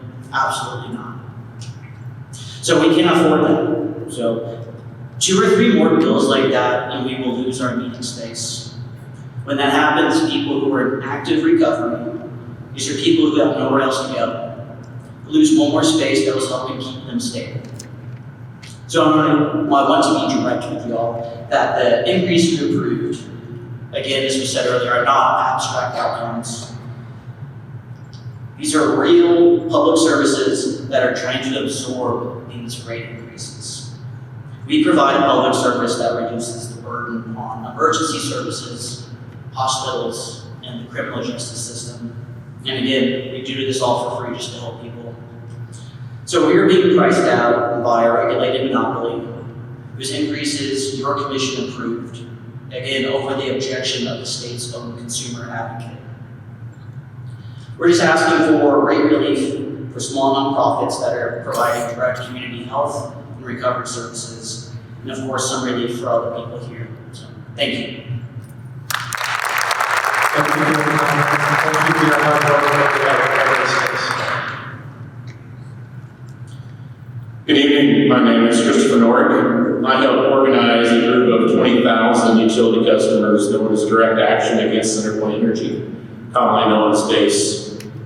So I want to thank the Commission for launching this unprecedented investigative inquiry into energy affordability. I truly hope it leads to some sort of relief. I unfortunately have to say, folks around here are jaded and skeptical that it will.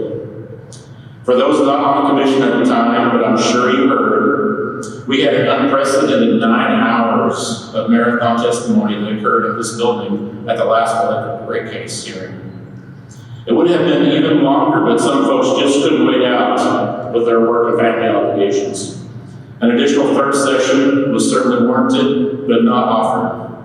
So we've shown up. We've done our civic duty. We made our thoughts and experiences known to the Commission. If you've not done so, I encourage you to watch that recording. You'll hear even more stories than you'll hear tonight.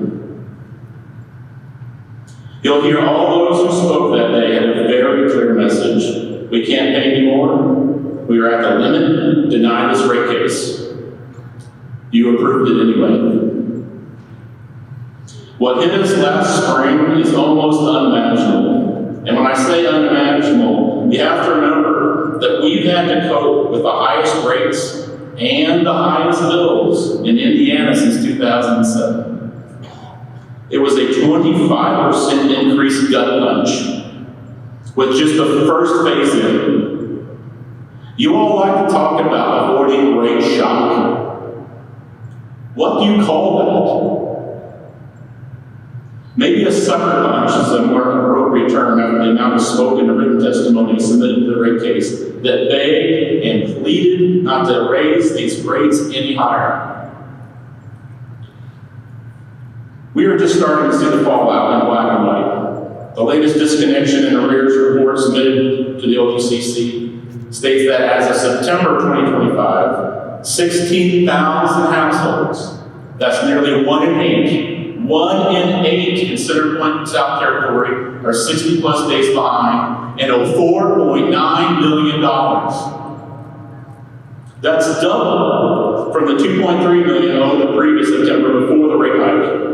This is real data. This is not hyperbole. And you know why I use that word. I truly fear what this winter's extreme cold, the second rate phase in, and a predicted hot summer are going to do to these already unacceptable number of folks suffering and struggling to have basic utilities. Utility companies' community meetings aren't going to fix this. We are in trouble. If you want regulatory recommendations, slash the allowed ROE. It is the enabling factor when we see year after year record profit reports to investors. You have the authority, slash it. If you want policy recommendations to send to the State House, you already know this, but ask them to stop forcing ratepayers to be the investors. Roll back quick. TDSIC, ROFR, and the federal compliance mandate pass-throughs. Those are some of those trackers that many of us spoke about. And generally, I would say ask to get your authority to say no back, and then actually regulate as you are mandated to do in this rigged natural monopoly system we are stuck with. For a specific example, I'll tell you my story. I keep careful track of all my CenterPoint bills in a numbingly detailed spreadsheet.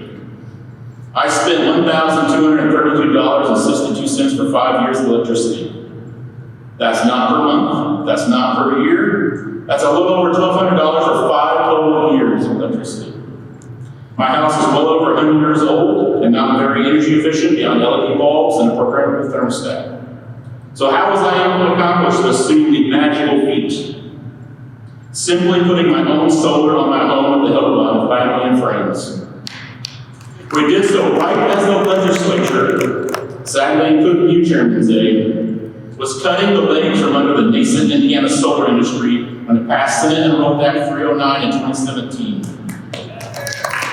Thus ending a fair compensation for solar owners contributing to the grid and looking to escape the monopoly energy system. I was very lucky to be in a situation where solar was even a possibility to allow me to stop renting my power. I want others to not have to rely on luck.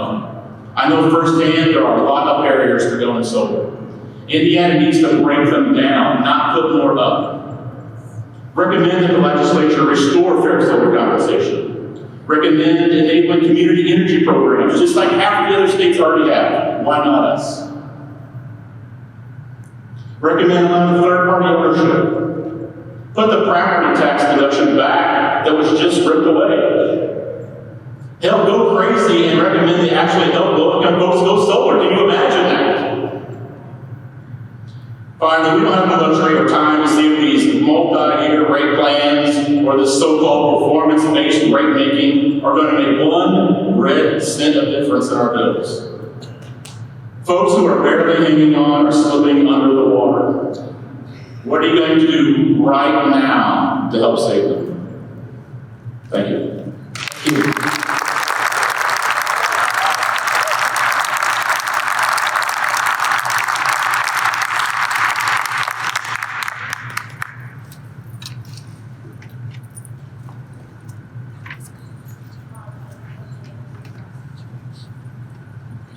Very much, thank you.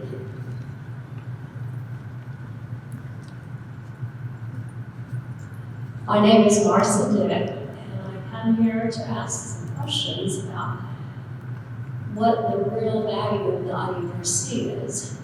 As you'll see there, if you go to page 3, there's a copy of the document that shows this came out from CenterPoint. I believe it was the beginning of 2024. And it said, for someone at 3,000 monthly usage kilowatt hours, I would expect to see 24.1% increase. So I looked at my bill and I saw that I had 3,640, which meant that my rate would go up about $150, which I thought was pretty shocking. But I understand I'm a big user. So then I get the bill, and you'll see there's 2 copies of bills. One of them is for the period of time in July of 24, and it was 3,800 kilowatt hours for $520. Well, coincidentally, the next year for the same period of time, I used another 3,800 kilowatt hours, and it was $751, $230 more than the previous year for the same usage. So I look back at this and think, it's only supposed to be 24%, and the newspapers kept saying 20%, 20%. For me, that's a 44% increase. So what is the value? And so then I filed with the IURC. I filed a complaint and I get back a letter September 29th. It says, after reviewing the account's billing statement, it appears that the account has been charged pursuant to the CenterPoint's commission approved tariff. So my bill is correct, but it's 44% higher. And I don't understand, if the IURC is in charge of our rates, why are you not in charge of the net result of what we're actually paying? Last month, my bill was $1,200. And I can only imagine what the next increase will be. In the summertime, I keep my home at 78 degrees. In the winter, I have an invalid husband in a wheelchair.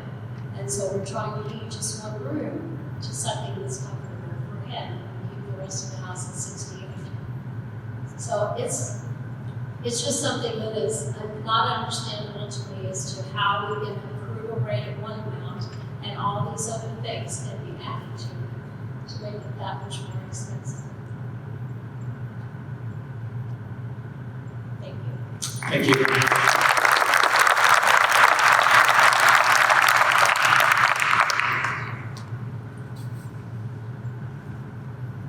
My name is Barton Heath. Thank you for being here.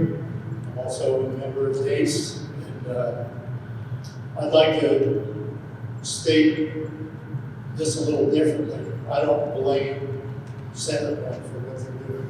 Their job is to extract as much money from us as possible. My beef is with the legislature that won't stop them. That is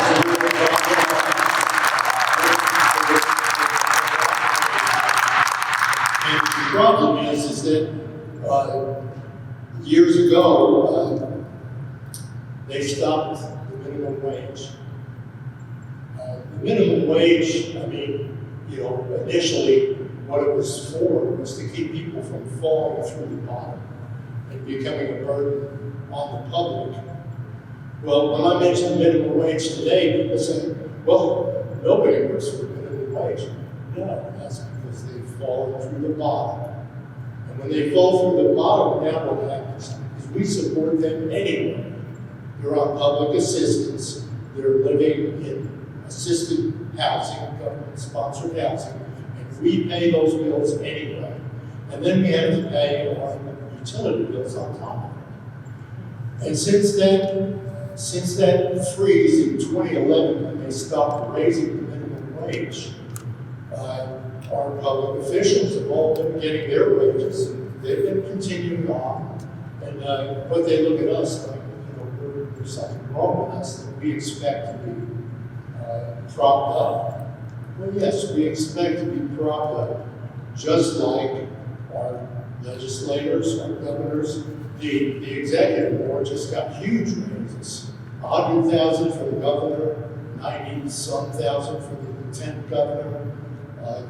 Through the executive board or section, whatever you want to call it, all the way down to $43,000 a year. And what do we get? Nothing. Can't. They're also, they continue to oppress the working people by implementing the law 22.2.10.5. What this does is it prevents, since they're not going to raise our minimum wage, they prevent our local officials from implementing a separate minimum wage. Now, 30 states have increased their minimum wages, 15 haven't. But there are also separate municipalities and localities that have raised their minimum wages. Well, if you continue raising your wages, I think you're going to stop raising your wages, not speaking to you, but speaking to the legislature and our public officials. Stop raising your wages if you're not going to raise ours.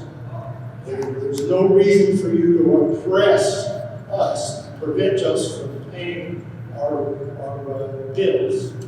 I'd be happy to pay our bills if it were a fair system. But these investors who are there, they don't live here.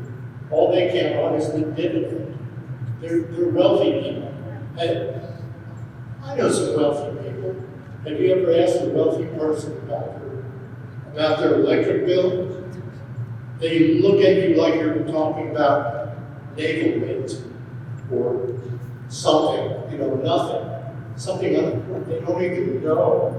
But yet our bills are putting people out of their homes. And when they end up out of their homes, guess who supports them? The people that are sitting here They're supporting them because they've been run out of their house, because our legislature didn't do their job and balance the input with the output. I venture to say that none of these people behind me directly own Centerpoint stock.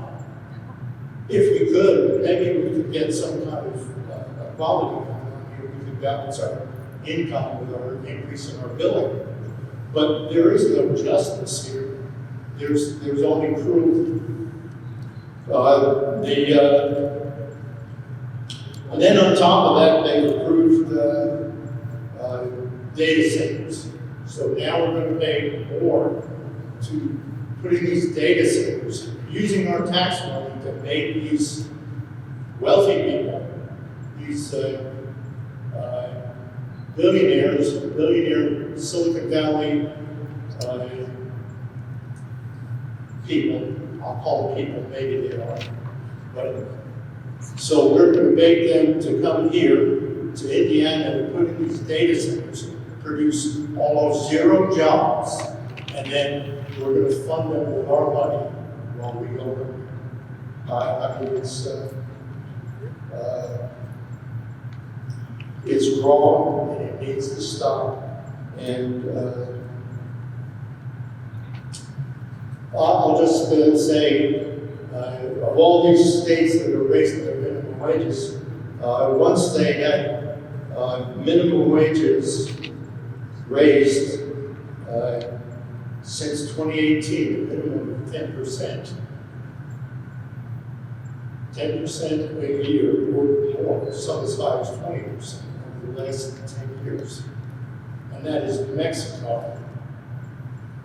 They raised the minimum wage that much, and we continue to get nothing.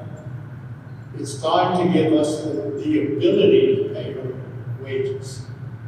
And if we're paying taxes on our utility bills, that needs to stop too. Stop the taxes, if we get minimum wages where we can keep up with this. Driving us downward, again, not you. We're being driven downward because the legislature doesn't care, because they continue to get their wages and their taxes. Something's got to stop. Thank you. Thank you very much.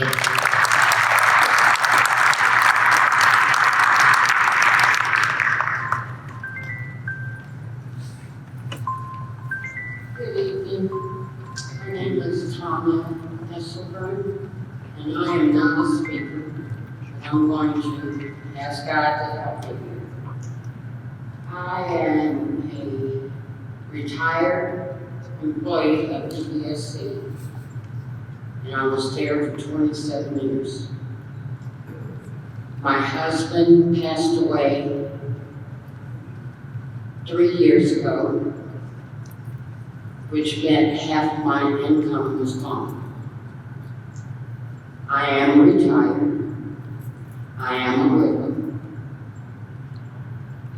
And I guess I'm here to represent the people that are stuck in the middle. Not poor enough to automatically get help and assistance, and not wealthy enough to go pay the bill. Last summer, I was fortunate enough to have my home totally updated. I live in a very beautiful home in Evansville, and they totally redid my furnace system, which I had a boiler in my home. They upgraded the furnace system, the electrical system, the central air, and a new roof. I was ecstatic. I just knew my bills would be where I could afford them. I have been on budget billing. I started off with my bill being $244, on budget billing. That was in December and January.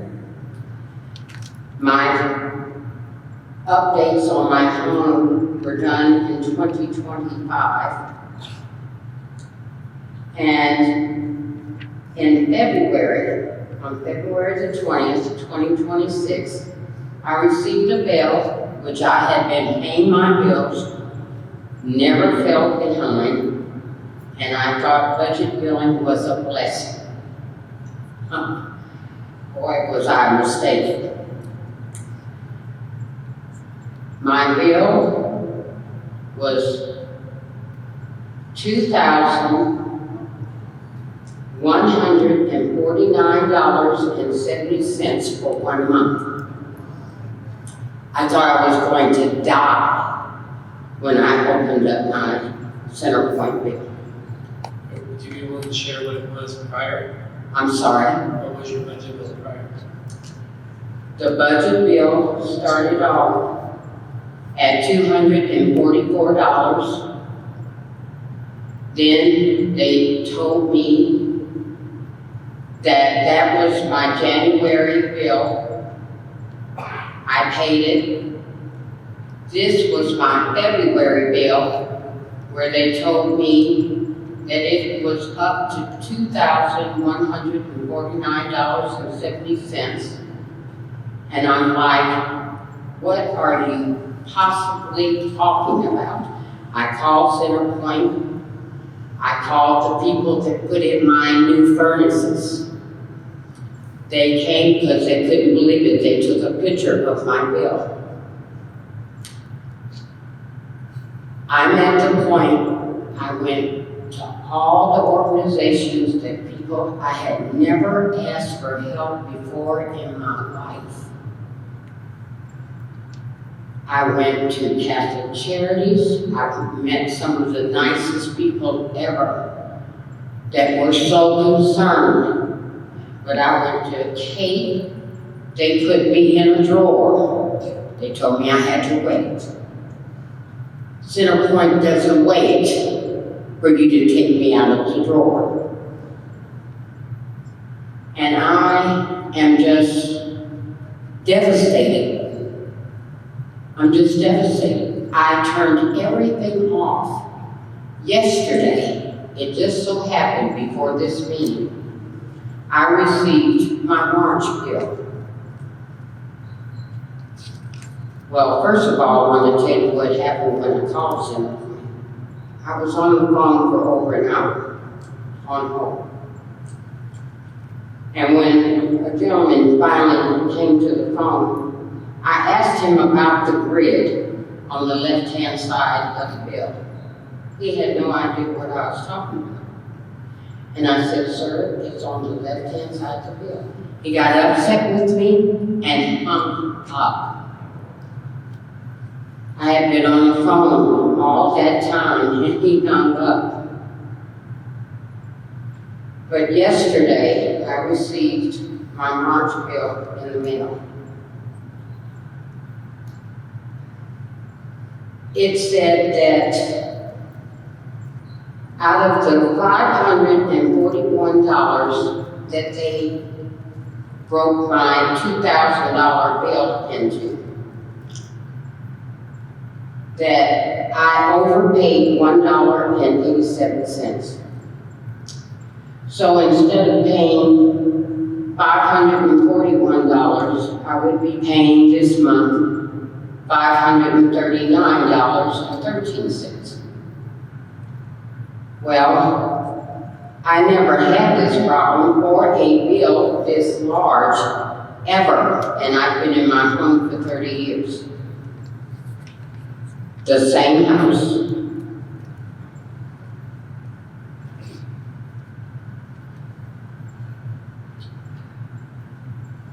I'm sorry.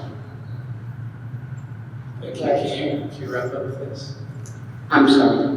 Can you wrap up with this? Yes, I'm just saying. No, your testimony is very compelling. I thank you very much for sharing. Thank you for listening to me. And I just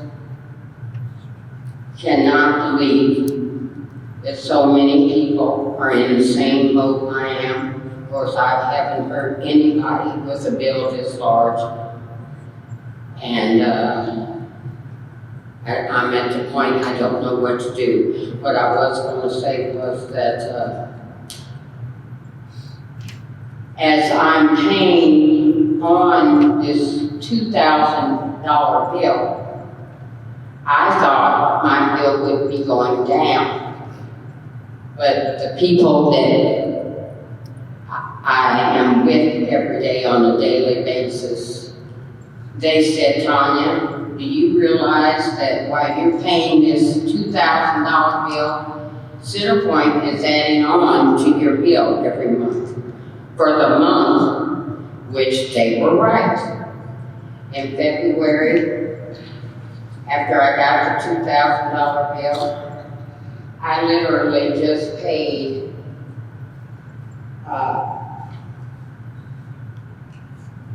a total, after they deducted the $541 that I paid, they added on $477.36, which meant I just paid $63.64 on the bill.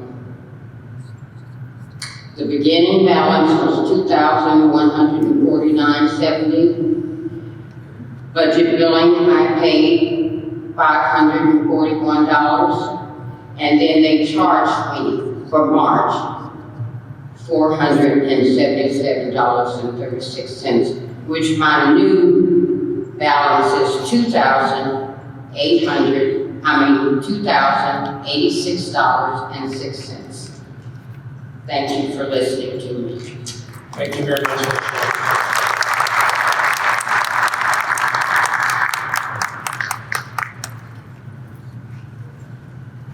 Hi, thank you for the opportunity to speak with you. I'm the parent and primary caregiver of a 6-year-old little boy who is ventilator dependent. Not only is he ventilator dependent, he has to have an oxygen concentrator, a cough assist, a suction machine, a nebulizer, a feeding pump, a water distiller. All of these have to be plugged in and recharged fully. Without that, it could be fatal. He can't regulate his own body temperature. He's 6 years old and he's bedridden. His life depends on Centerpoint's electricity. Do you know what it feels like to know that if you can't charge your son's batteries, he's gonna die? No, you don't. Help us.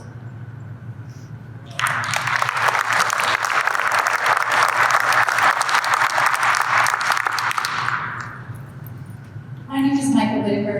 I'm originally from New York. I'm going to give a little background as it's a Kirkpatrick story, and I'll try to make it quick. In 2020, I was diagnosed with a chronic health condition that is exacerbated by stress, and it landed me in the hospital more than once. In August 2021, I left a bad marriage for my health and the betterment of me and my son's future. In January 2022, because I pay my bills and earn a decent income, I was able to purchase a recently flipped modest one-story home for myself and my son in Goebel, Indiana, where we have been living for the past 6 years.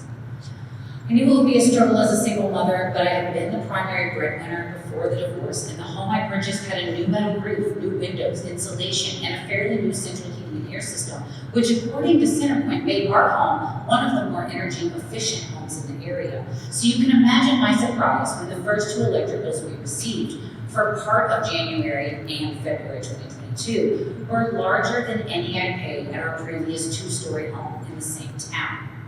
When I reached out to Centerpoint, they assured me that it was just because the winter had been so cold, and they said that my usage had been a bit high in January. I acknowledged I needed to have the unit serviced, I did, and I chalked it up to the extreme cold. With the help of my family, my tax return, and my annual bonus, I paid our balance, and the bills returned to normal for the next 6 months. In August 2022, we received another incredibly large bill. Again, I called Centerpoint, and again I was told it was the hottest month and everything looked normal. But this quickly became a pattern. Every 6 months, we would receive 1, or even sometimes 2, giant, near $1,000 electric bills. And every time I called Centerpoint to discuss, they said the same thing. It was the hottest or coldest months of the year. In August 2024, a Centerpoint customer service agent finally agreed to escalate a ticket asking Centerpoint to investigate, as she agreed something was off. While this initially seemed like good news, I waited and waited for their determination while they repeatedly deferred the large balance over and over again, all the while claiming they were still reviewing. By January 2025, it was clear I was just digging myself a bigger hole, so I reluctantly agreed to a 6-month payment arrangement to try and satisfy my past due balance. And though they claimed they would continue reviewing, the bills kept coming, and in 6 months, they were huge again, this time $1,000 plus. When I expressed that there was no possible way I could pay the new $1,000 plus bill and the agreed upon installment payment of $200 plus, I asked about enrolling in budget billing and was told repeatedly that I could not enroll in budget billing until my deferred balance was paid in full, meaning I had essentially become trapped in an endless 6-month cycle. By this point, it was taking every bit of money I had just to keep up with my monthly bills, never mind trying to care for, clothe, and feed my child, never mind birthdays and Christmases, and my very necessary daily medications. We could barely afford to live. In December of 2025, out of sheer desperation, I made a GoFundMe and was able to pay CenterPoint $130 on January 8th, $400 on January 9th. Simultaneously, I decided to refinance my mortgage, hoping I could pay off my CenterPoint balance. And later in the month, when the refinance concluded and I received the payout, I called CenterPoint Energy to request the full total remaining balance that I owed. I was put on hold for an extended period of time, and when he finally returned to the line, he told me he could not find the total due. Since I was already looking at my bill while speaking with him, I began rattling off various figures, various numbers listed on the second page of my billing statement, and at some point he stopped me and told me yes, if I added the previous deferred balance and the current charges together, it would satisfy my balance. I added the numbers together, and on January 28th, 2026, I paid CenterPoint Energy $1,328, meaning for CenterPoint Energy in January, they received from me alone almost $1,900. Immediately after making the $1,300 payment, the CenterPoint website allowed me to enroll in budget billing. Because the website previously would not allow me to do so, I was thrilled to agree to the $462 monthly payment, and I thought, nightmare adjourned. But as many Evansville residents can attest to, the CenterPoint Energy nightmare never ends.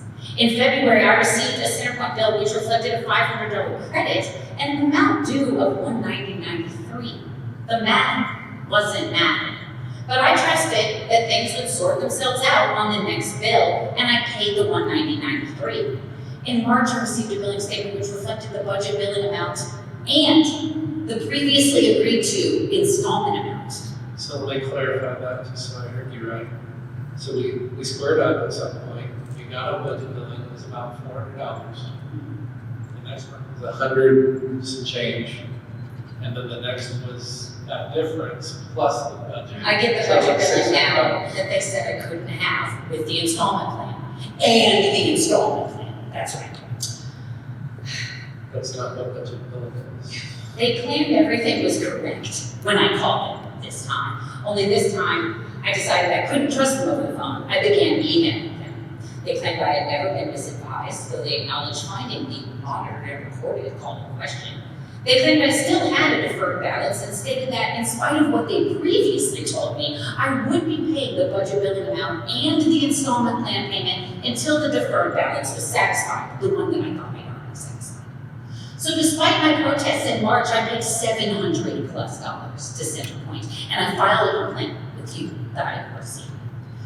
Yesterday, I received a new CenterPoint bill. This one only lists the budget billing amount of $462, along with a random credit of $1.87. Sounds like a few of us received that lovely credit, so helpful. A current charge amount of $398.93 was listed, while the installment plan payment was nowhere to be found. Yay, right? No, not yet, because the deferred balance reflected on my most recent statement is still listed as $1,718.36. When I sent this bill to CenterPoint asking to clarify again, they tried saying that the $1,700 figure is my current charges. They implied that this amount would help them determine my new budget billing amount this summer when they reevaluate my usage. They still refuse to admit to any wrongdoing despite misadvising me over and over again, now in writing. I know there are worse stories than mine. I know there are people receiving bills as large as mine who do not have a job that pays as well as mine, who do not have family who can help them, who do not have health insurance to help them mitigate their chronic health conditions, which, like mine, are often exacerbated by stress. I realize I have privilege, and I'm using that privilege to speak out about the injustice me and my fellow Southern Hoosiers are experiencing. I cannot express enough how detrimental this has been for me and my son.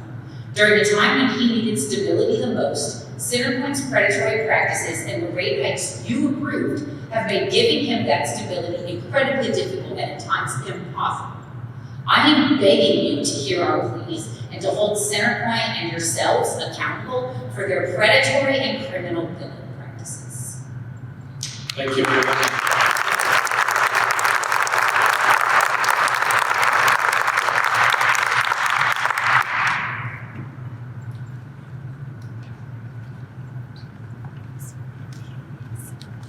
Give 3 minutes, we just got 10, we got about an hour, we got time to so many people want to speak.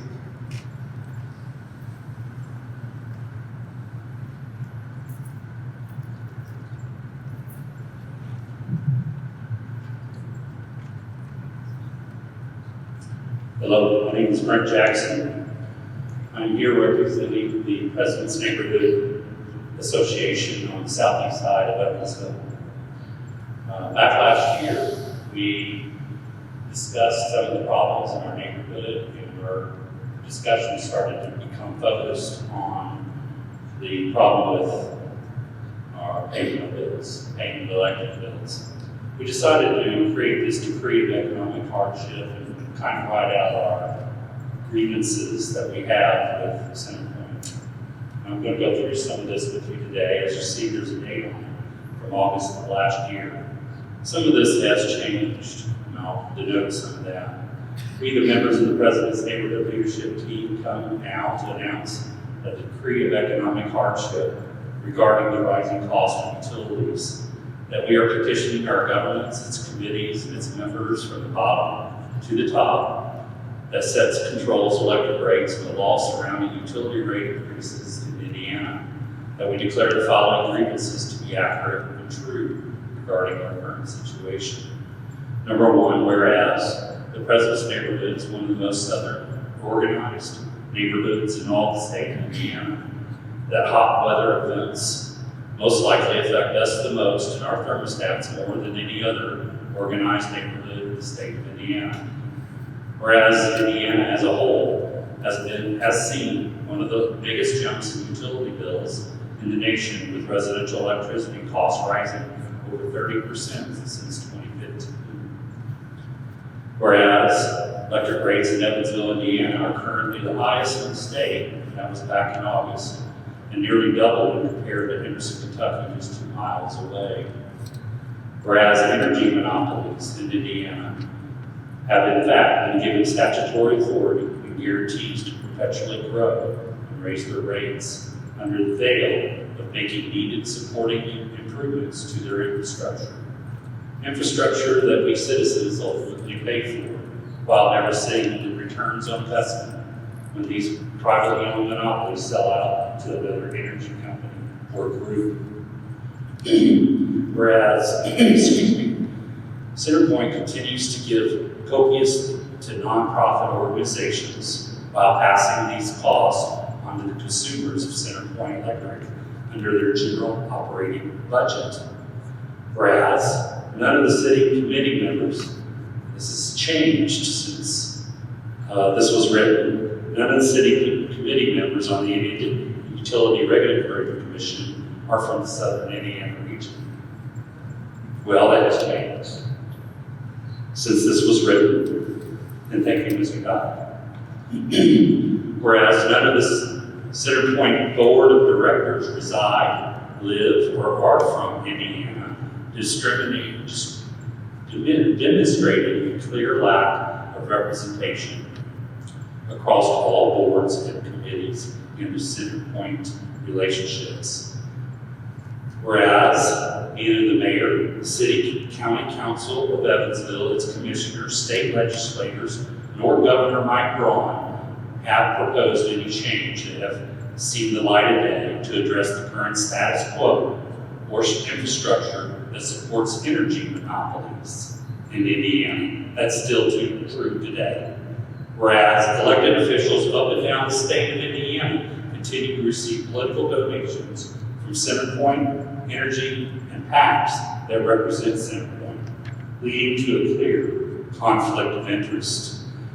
This is only a short list of our grievances that have led us to our current and ongoing economic hardships. In some cases, life-threatening hardships in the President's Neighborhood Association. You see it signed there by our board members at the bottom. This conversation began when, for the last several years, especially during the summer, after the summer months, we have neighbors that would go without power, and they would end up renting generators or buying generators and running off a generator for a season, usually until the winter comes and they have enough money to pay that bill down and reinstate their electric. I'm wearing my hat tonight because I came here representing my neighborhood association, and I wanted to take my hat off for just a moment to talk personally to you. In the state of Ohio, energy consumers are often able to choose among multiple competing energy providers, sometimes a half dozen or more in one city, who are selling the same underlying electricity at noticeably lower prices than what customers of investor-owned utilities in Indiana typically pay. This is not limited to CenterPoint alone. It reflects a broader structural problem affecting all investor-owned utilities in Indiana. The current system is rooted in a monopolistic framework established by the state legislature at a time when regulated monopolies were believed to be best serve the public interest. However, the outcomes we are seeing today suggest that this framework is no longer producing competitive or consumer-friendly results.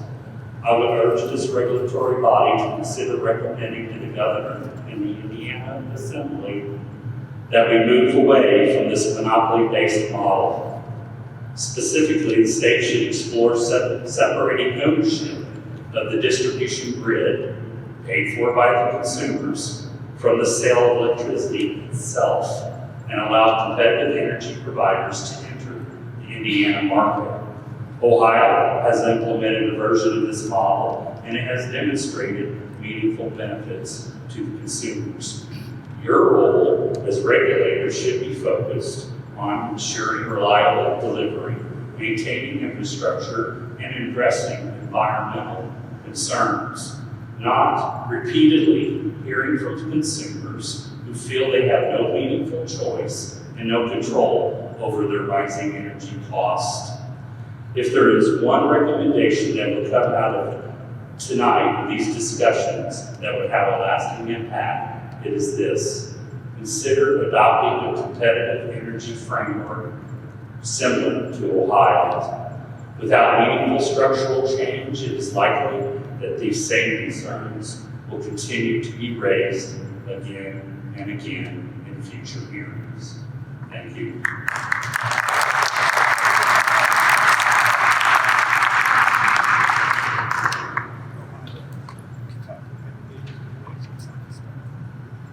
I'm Christina. A lot of people know me as Helpful Hippie. I'm called out because I feed people in my community. Anybody who needs food or needs help with their electric bills being paid, their rent being paid, I find people who know me personally because I've been out in the community and want to help, and they help me to do that. The number one reason why I have hundreds of people coming to me every single week asking me to feed them is because they've spent every dime they have on CenterPoint bills. They can't afford to eat, they can't afford to exist, and these are people with decent jobs who also don't apply for assistance. So they're in a gray area. They can't get any help, and they also can't feed themselves because of the price of CenterPoint. I also hand out care packs to the homeless, and several people I have met are homeless in this town because of CenterPoint. Because once you can't pay your bill to CenterPoint, you have to go to the street. It's a real problem, one that I'm actually facing myself right now. I was in a position to help people, but last month I got pneumonia. I was unable to work for an entire month. I didn't pay a $294 bill, living in a camper, by the way, a 100 square foot camper. I now have to pay a $1,000 bill because I couldn't pay 1 month of budget billing. So now for a camper, for 1 month in a camper where I have no gas, because if I run gas, it's propane that I bought separate, I owe $1,000. That's absurd and insane. There's no reason why anybody living in a camper, a tiny camper less than the space you're utilizing right there, should be $1,000. And there's no reason why 100 people should be coming to me, someone who is not a nonprofit, someone who has no backing other than people who see what I'm doing and give me food, to be feeding people.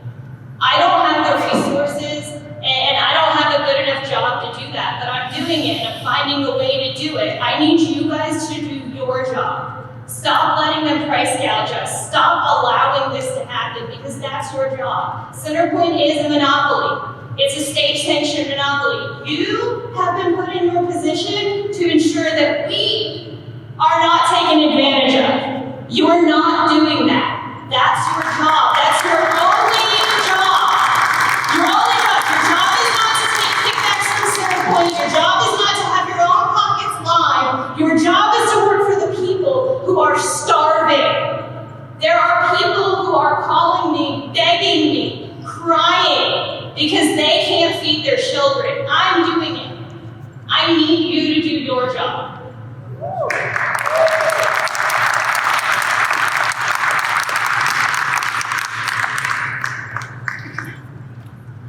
We have about 15 more minutes. Please, yeah, what did you say? We have about 15 more minutes, so if you can please keep your remarks up. I appreciate you here to have this meeting, because y'all need to hear what's up. If you haven't been listening, your ears are closed. The thing is, I want to bring this up. We have 13 states that run on a particular interconnection between states, and 15 different connections where the states supply energy between states. That's 28 states. Indiana, we've talked about that since I was really young. I'll be 75 this year, and nothing has happened in General Assembly. Now I want to say this. Before Centerpoint took over, my highest bill in the wintertime, I think it hit like 280 something, 283 at the very max. And that was like amazing, because I had high energy in everything. Everything high efficiency. Everything. I mean, air conditioner, furnace, the whole deal. And since they came in, you gave them 24% increase, you gave them a 9% increase, then you gave them a 7% increase. I figured how you could help this out. Give them another 12% about July. What do you think? They got to work? I don't think so. I wonder who's in whose pocket. Okay. Now, why does Centerpoint keep pushing solar panels? A.B. Brown was a fantastic plant. If you'd have left when you bought from Becker alone, we wouldn't be having this problem. The BS with the power plant, you tore the stacks down and everything, you built a gas field. What a joke! Panels, when you put them in after a 14-year increase, actually increase when you put them in, they're not doing us any favor. You're not doing us any favor. And they're not doing us any favor. The lady said, you're not watching over the people. You're jacking us up. What's the deal? What is it they get 24% increase? What is it that they have to have that? I don't hear nothing. Something is really wrong, and everybody in here, if you ain't listening, you get the calm down your ears. It ain't a joke, man. It's not a joke. People are hurting. Okay? My last bill, the highest one was $603. When I redid my upstairs in my house, I put R36, R24, R21 in my upstairs. It cut my energy cost by almost 60%. But since they've been here, all the cost saving I had has gone out the window, plus another $200-something. Now, you don't need to be glad at each other here. You know what I'm saying? You gotta stop. You gotta take care of the people. The people out here, and I'm part of them. I'm John Q. taxpayer, and it needs to be taken care of. The other part is, what do you do with the solar panels when they go back, when they finally fall apart? You recycle them somewhere? It's bad substance in those things. And the other part is, guys, here's the question. You've taken the coal, cheap coal out, which is 6 to 1 ratio of every cost.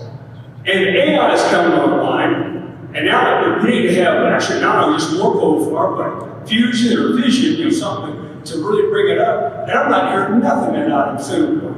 What's the deal with Center Point? All I can say is, here's what I'm seeing. I'm seeing greed. I'm seeing greed on Center Point, bad. But I will say that you've made bad decisions with the coal-fired plant, you made bad decisions with the solar panels, and you made a lot of bad decisions, and they backed you up, and it's cost us.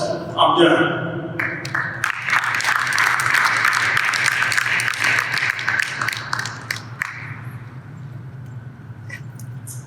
Hello, Commissioners. My name is Nicole Chandler, and I work for the Sierra Club. I actually have a much longer statement, but in the effort to let others speak, I'm just going to skip to the main part that I think you all can have a direct and immediate impact on. The Sierra Club welcomes the IURC's focus on energy affordability in Indiana. This is an issue of deep concern, not just to our members and supporters, but Hoosiers and Americans in general. Simply put, bills are going up, no one is happy, and the fact is, we need solutions that will lower energy burdens and monthly costs immediately. So, skipping to the end, the RURC and the state should take action to bring an end to the illegal 202C orders driving up costs. As the Commission is well aware, having overseen NIPSCO's and Center Point's resource planning for many years, the Schaefer and Coley units that are being forced to continue operation are not needed to assure reliability. They were supposed to retire in 2025, saving us millions. Replacement resources were approved by the Commission, and we are paying that and have been built. MISO has also approved each retirement. The Commission is well aware that there is no energy reliability emergency in Indiana, so we encourage the Commission to advance before the federal and state government and advocate for an end to these 202C orders that infringe on Indiana's resource adequacy responsibilities, increase customer costs, and provide no benefit to reliability. In addition, the Commission should not allow any costs associated with these 202C orders to be charged to Indiana customers through Commission-approved rates. We heard at the IURC affordability hearing that you all did in Indianapolis that it's costing $1.2 million on average to keep Coal Unit 2 going. That's just to get it back and running where it needs to be for energy that we don't need for replacement generation we're already paying for. We see this as a common sense way for you all to go to the governor, advocate for us, and say, and these 202C orders that's costing us millions. Thank you.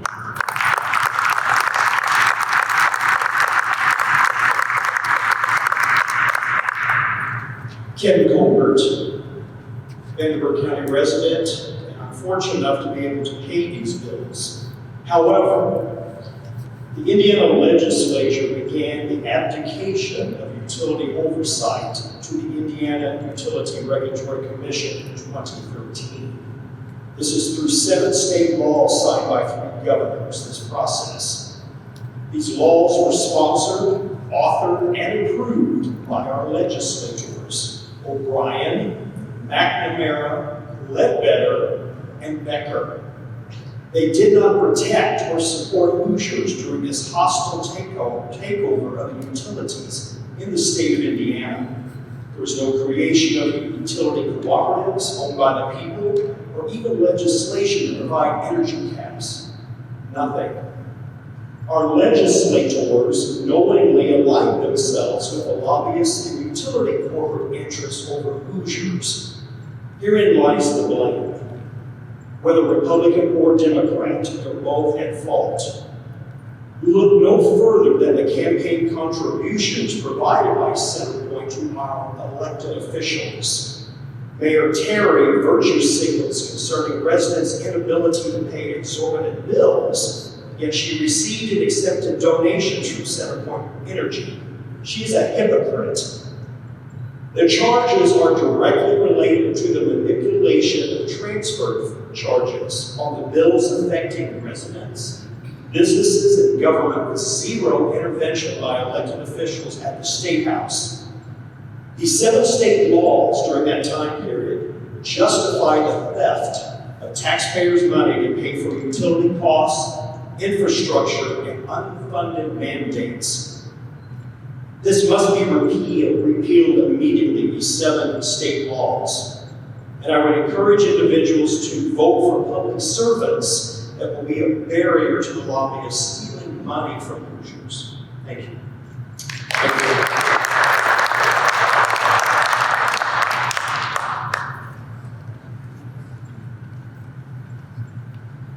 Good evening, Council. Thank you for being here. My name is Christopher Newman from Evansville, Indiana. As you've heard throughout this evening, Centerpoint's lack of customer service and frustration from residents in trying to get answers. I myself reached out to the IURC with a complaint and was met with, "When did you talk to Centerpoint first?" In speaking with Centerpoint multiple times back and forth, I would get incorrect information or just completely false information from the get-go. Additionally, frustrating from IURC was met with a reply that stated my case regarding NIPSCO was under consideration. Mind you, I live in Evansville, Indiana, nowhere near NIPSCO territory. With that said, my May bill of 2025 suggested that I could use 929 kilowatt hours with a charge of about $189. The following bill, astonishingly, I jumped to 1,562 kilowatt hours, about a 68% increase for a bill of approximately $341 and 80% increase. Our frustration as ratepayers has always been the complexity of Centerpoint's bill, which IURC had addressed. When I look at my bill, I see 6 charges in relation to electricity rates. But through communication with Centerpoint, this is an itemized tell of my electricity rates they charge. And I don't see how they possibly can keep track because it's plus, negative, plus, negative. For example, customer facilities charge, energy charge, standard customers, fuel charge, variable production charge, fuel adjustment clause, NPG PPPS adjustment rate, demand side management adjustment, clean energy cost adjustment, environmental cost adjustment, securitization of coal plants, securitization rate reduction, securitization addict rate, BSO cost and revenue adjustment, reliable cost and revenue adjustment, transmission, distribution, and storage system improvement charge, tax adjustment rate, smart cycle reports, and finally, sales tax. That's impossible for the regular person to understand. And you have heard all throughout this evening that we understand costs are rising, costs are rising. Costs are rising across the board for us. Gasoline, food, medicine, utilities, which are necessary. In the modern age of 2026, we cannot survive without electricity. Our children use tablets that have to be powered for their education, for their homework. Many of us after COVID work from home, remote. We have to have electricity, medical issues. This is not something that we're just for fun. It is something we have to live, and it is out of control. And sadly, our population in Evansville, both business and citizens, is in decline. And unless something gets this under control, it's going to continue to do so. Thank you. Sir, points of clarification. You said they told what they told you was false when you contacted Centerpoint. What did they say? I'm sorry, what was it? You said that they gave you false statements when you contacted them. What did they say? When they regarded that when they first came to us in the publicity, much like the woman spoke earlier, was that the average customer would receive a $30 to $50 increase. Right. What they failed to add in that average is based on like 880 kilowatt hours per month. And when asked that, they would not provide me with legitimate data to back up where they were getting that average number. And then another point, when did you contact the IURC? I believe, I would have to look back, but I believe it was early last year. It was before these members were appointed. Okay.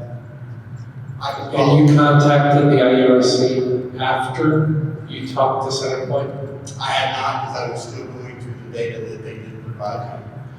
I mean, there's two processes here. I just want to clarify this as a point of clarity, not debate.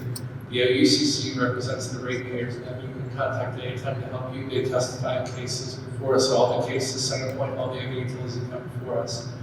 Our Consumer Affairs Division, which is honorably represented in the back of the room, is doing absolutely yeoman's work. She will have, by the end of this year, have received, and her team will have managed more complaints than they've received in the last 5 years combined.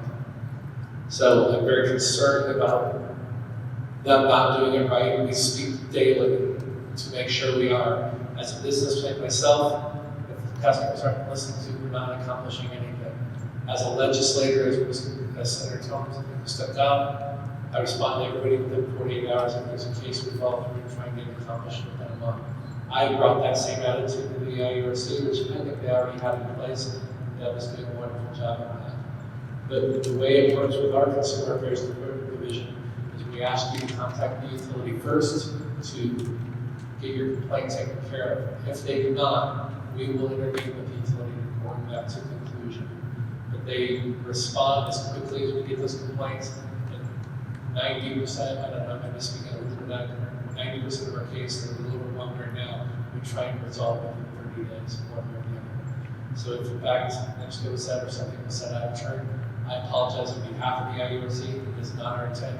Those folks in that in our Clark Hat department work very, very hard, and they are understaffed right now, particularly compared to the volume we get. So thank you for bringing that to light, and I appreciate your testimony. Thanks for that. Thank you, and I appreciate that. It is hard, it is a struggle. I imagine most people in this room, when you're met with a reply that has to do with the utility that you didn't even speak of, you lose faith in the organization. Well, I can't say what there's a lot going on, and the tone and tenor is a little bit of what we see as well, but that's enough.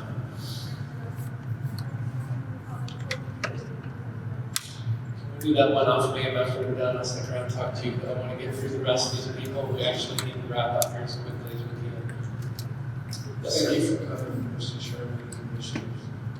I'm sure just like everybody in Evansville appreciates you. We just hope that you're going to get some resolve for us. For lack of better words, I'm so sorry. My name is Goebel. I live in President's Neighborhood Association as well. I bought my house 3 years ago. I retired from the carpentry. I'm a tradesman, I served in the military. I've lived in 40 states and 6 countries. I've done covert missions in Eastern Europe, which I'll be back there. But however, I have friends that are in every trade, in every union home.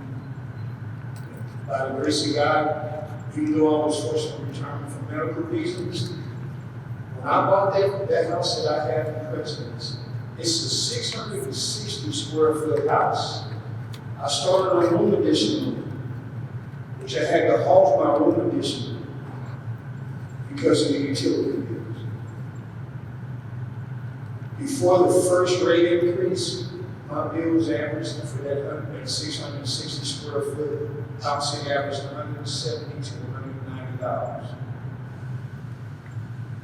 During the daytime, I have no lights on. The only thing that plays is my smart TV. At night, I have one night light in my bathroom, and I put a lamp on in my front room where I watch TV till I go to bed. My bills are close to $400 a month now for a 660 square foot house. I have a heat exchange unit, central air. It's fully insulated, not to take a house apart, put together with my eyes closed. But somewhere along the line of my travels, which I travel a lot with the service and also with the construction companies, engineering companies that I work for as well. The question I have is, we are paying more per se than states that the cost of living is twice as high as us. And with their minimum wage is twice as much as us. Some places minimum wages are $17, $18 an hour. And those places that minimum wage is $17, $18 an hour, they pay less for their utilities than we do. Houston had Empire Grid go out. So Houston even pays less than we do on utilities. And the reason why they want to raise our rates is because of that power grid going out. So they can cover expenses and whatnot. That is ridiculous. You know, Ohio, the first rate increase we had was when they made some little mistakes in Ohio. So they raised our rates to cover cover up the mistake they made in Ohio. Ohio even pays less than we do. Up until 4 months ago, I paid my utility bill down to zero every month. They have double charged me at least a half a dozen times. And I use my card to pay my bills, so I'll have a record. If I lose a receipt, all I have to do is call my bank and get a printout from my bank of what money went where. They have double charge. I will pay my bill down to zero. I get my retirement check from the VA, and I get my retirement check from the Union Home. First and the third. By the 10th, I'm broke. And I didn't make minimum wage. You know, I was a union carpenter. I made good money all my life. I'm also a certified industrial hygienist. You know, I bet that's nothing here to there. But just think of all the people that are retired on a fixed income, and they keep raising these rates. Gas is $4 a gallon. You know, we have to choose between putting gas in the car, going to Walmart, which you used to get at Walmart for $300. You only get $100 worth. I mean, everything is going up. All of these elderly people, including myself, there's no way we can keep up, man. You know, I mean, obviously, Snowpoint is syndicated, you know, for lack of a better word, but somebody's getting their pockets greased, man. You know, and it's not us. This whole city feels like we're prostitutes and Snowpoint is our family. You know, it's like, hey, can I go home? No, I'll get out there and get my money. Come on, man. I mean, this is ridiculous, man. I just want to share that. And thank you for even listening to me, man. It's at the point now where it's super small. The crime rate has gone up here because people can't afford to feed the kids. There's old women going to Walmart. You can look on recent bookings here and you can see 70-80-year-old women at Walmart, you know, shoplifting, fraud, the whole 9 yards. And to add insult to injury, people are committing fraud on people that are barely making it. We can't afford to have our identity stolen. And have the IRS over our butt. Because if most people don't know it, if somebody steals your identity, if you don't go to the IRS and reports you feel like there's something fraudulent going on with you, your social security number, your name, or whatever, you're going to be responsible for them people spending your money, running their credit cards around. And they get to walk away scot-free. You know, there's something needs to be done, man. And please help us. Well, that's why we're here. Thank you very much for your testimony. Thank you very much for your service.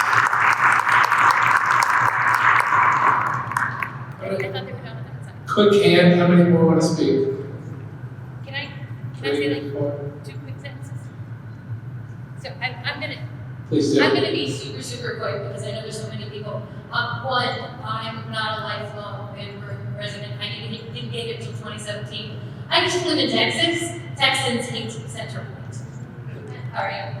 And two, I think the biggest that I don't have to speak to anything, but you hear all of these great big horror stories about how awful it is, and to me, these were all just stories until it happened to me, and I almost lost my home, and I did go a month without my insulin because I couldn't pay both.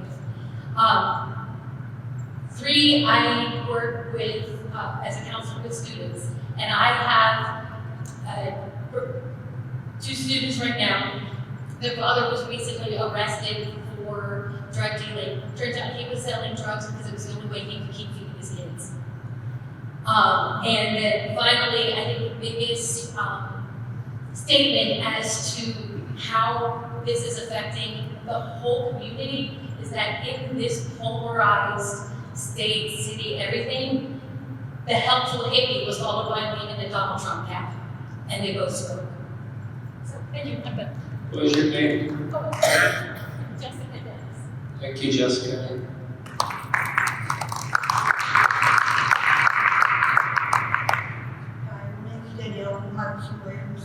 I'm speaking on behalf of my son and myself.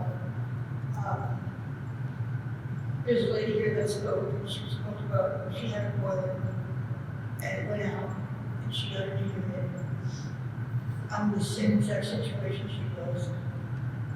Prior to my boiler going, after I got my new unit, all 4 of them went up. I mean, it was like down here, and then everything after my new unit went up here. I had assistance from Kate because my boiler went out, and they were nice enough to help get me a new unit because it was too old to fix.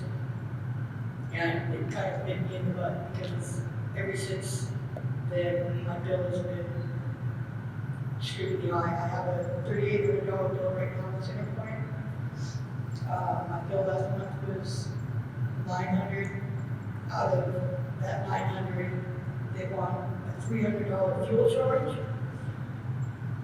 I mean, one or the other. We can't do both. I mean, us people are drowning. We are totally drowning. I have a nice home. It's a small home. I inherited it from my dad, and I plan on keeping it to give to my son when I die.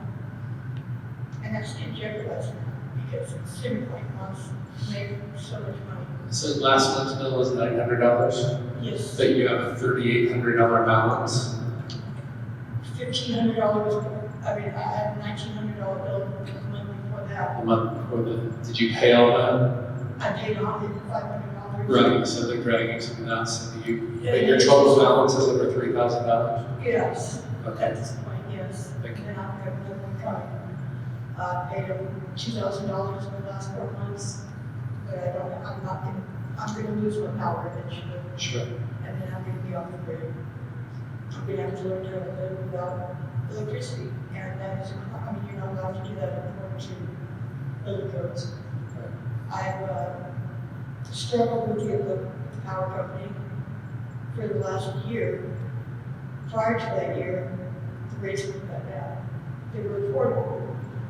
So what? I mean, I didn't make a lot. I made $18 an hour, and I struggled with my bills, but I didn't make a payment. And now I can't. I can't. There's no way I can afford to have electricity. I paid electricity this last summer, and my water got shut off. And my neighbors called in on me because it's on the Carrie Joe's water in my house. And said that I didn't have any utilities. Well, I had electricity, but I didn't have water. So I got a note on my front door the next day that said, you have to evacuate your home because it's dangerous immediately. Well, I didn't listen because it was my home, not theirs, and I didn't leave my home. But I was ordered by one of the departments in the city. But I'm speaking on behalf of everybody. I know us poor people can't afford this. You know, like my kilowatt hours were like 37, 30, 32. And since I got this new energy efficient thing, the guy that installed it told me Now, you should see your bill come down a little bit because it's so energy efficient. Well, the year before, when my heat was broke, I was using space heaters, 4 of them. One in the living room, one in the bathroom, one in my room, one in the sun's room. Space heaters are cheap, but it was still down around 30 on the radiator. And then when I got the new furnace, it's up above, it's maxed out. And it's maxed out the night before, it's maxed out the night before that. I want to check my new furnace out because I can't afford it. And Kate put all this money into my house for me, and I'm so grateful that I can't even use it now. So that's all I have. Thank you for coming out and sharing. Really appreciate it. I think you guys help to get Evansville to where we can afford our power. Thank you.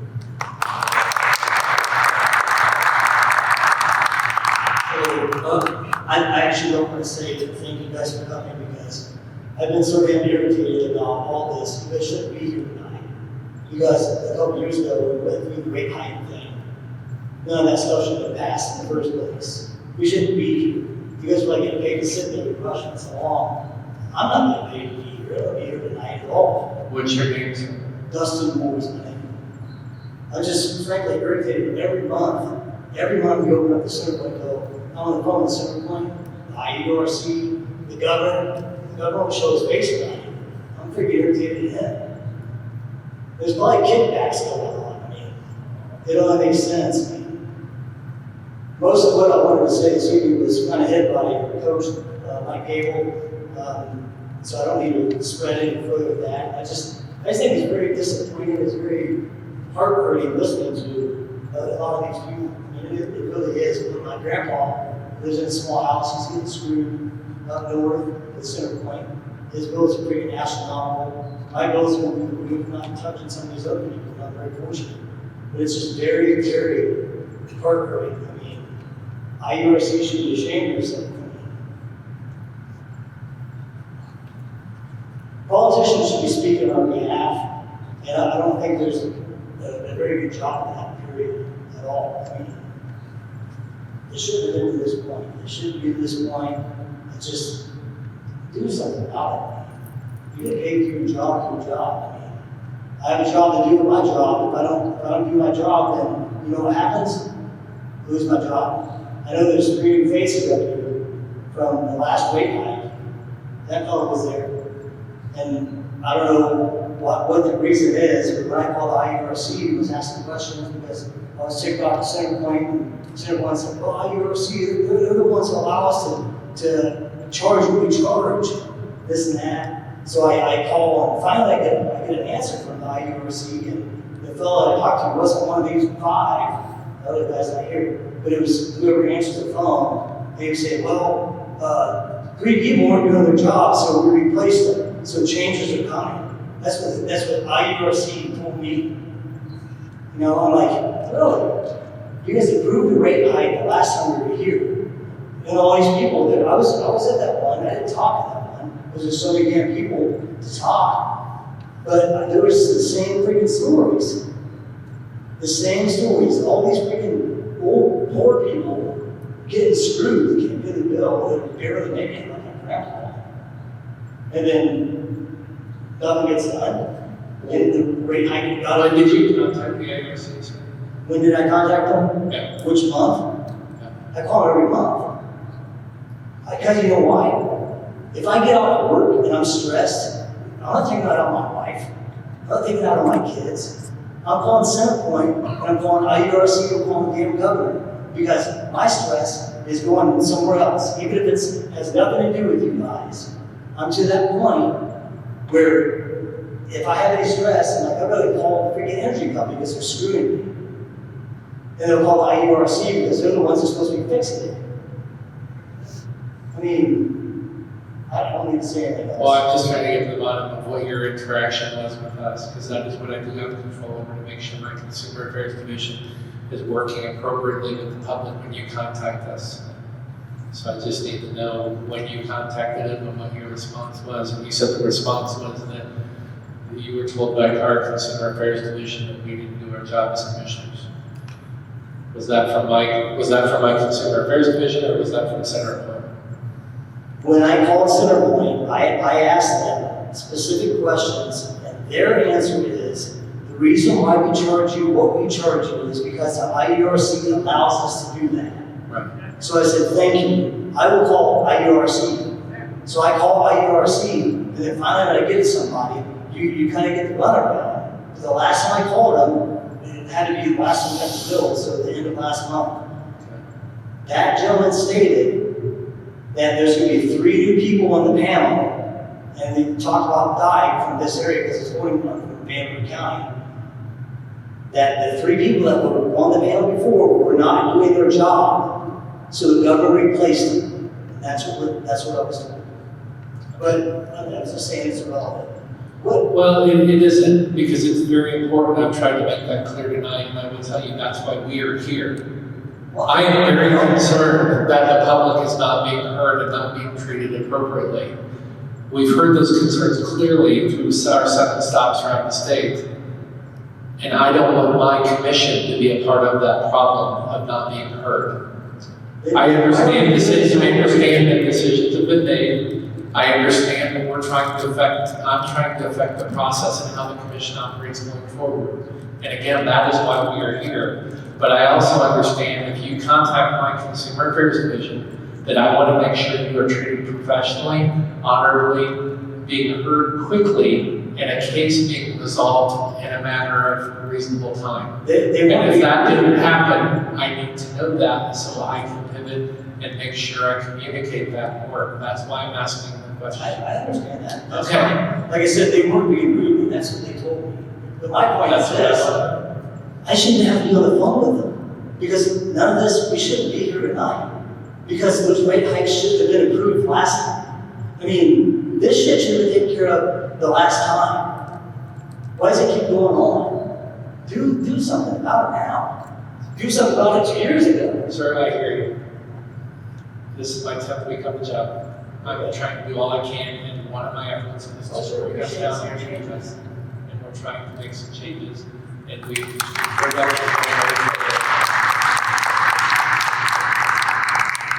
a good night. Thanks for coming out. Who's next? I'd like to thank you all for coming. Mayor Terry for her opening statement. My name is Ben Vanderburgh. I moved to Evansville at the beginning of 2025 after nearly a year of unemployment. I cast my net wide in a desperate search to find a decent job. I'm from Kosciuszko County, where orthopedics is the big thing, and guess where I got laid off from? An orthopedic manufacturer. So I was like, okay, this is life telling me it's time to switch gears. So I cast my net wide. I was lucky enough to find out about a job at AstraZeneca. And since moving here, I've been able to kind of start rebuilding, but I'm going to say Centerpoint has made it hard for me to recuperate from the hit that I took from being unemployed for nearly a year. And it sounds like you're here tonight. My case is pale in comparison to what people have been dealing with. Like I said, I've only been here a little over a year now. My March bill for a department that is probably just under 1,000 square feet was $428. And I'm not there half the time because AstraZeneca has a really unique work schedule where I basically a week I put in 80 hours, go home and sleep, and then I'm off for a few days, and then I go back. So most of the time the lights are off, with the exception of light on my turbo tank and the filter and all this stuff that my turbo needs. So I don't know why my bill was that high for March. So basically, I'm just saying it's making making things hard for me to rebuild my life. And as I've been alluded to here a couple of times, I'm starting to wonder if maybe I should go into Kentucky and just commute. Thank you. Very good. Thanks for your comments.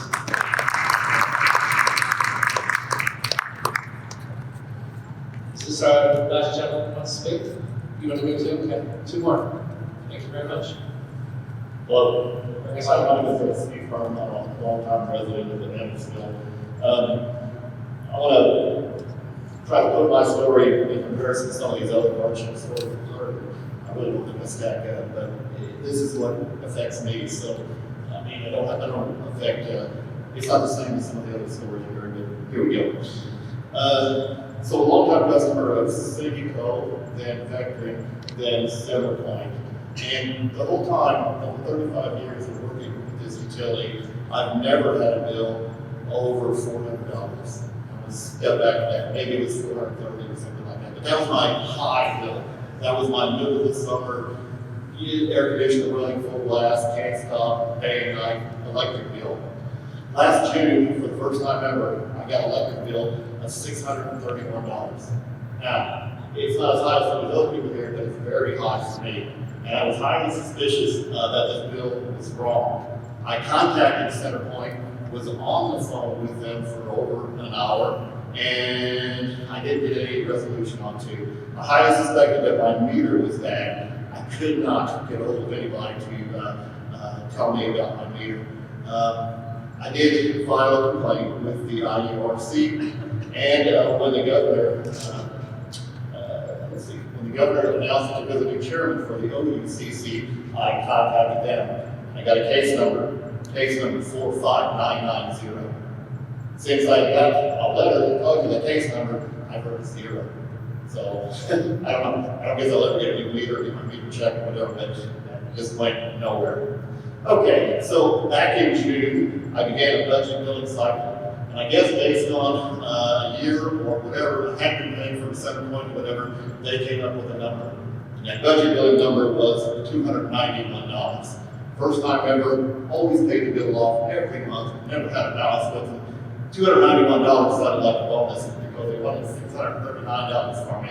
That was June bill. July bill was over $600 again. August bill was over $600 again. So I'm kind of like, hey, this budget billing thing is working pretty good on my part of it. The rate came down a little bit in November when I started heating with wood.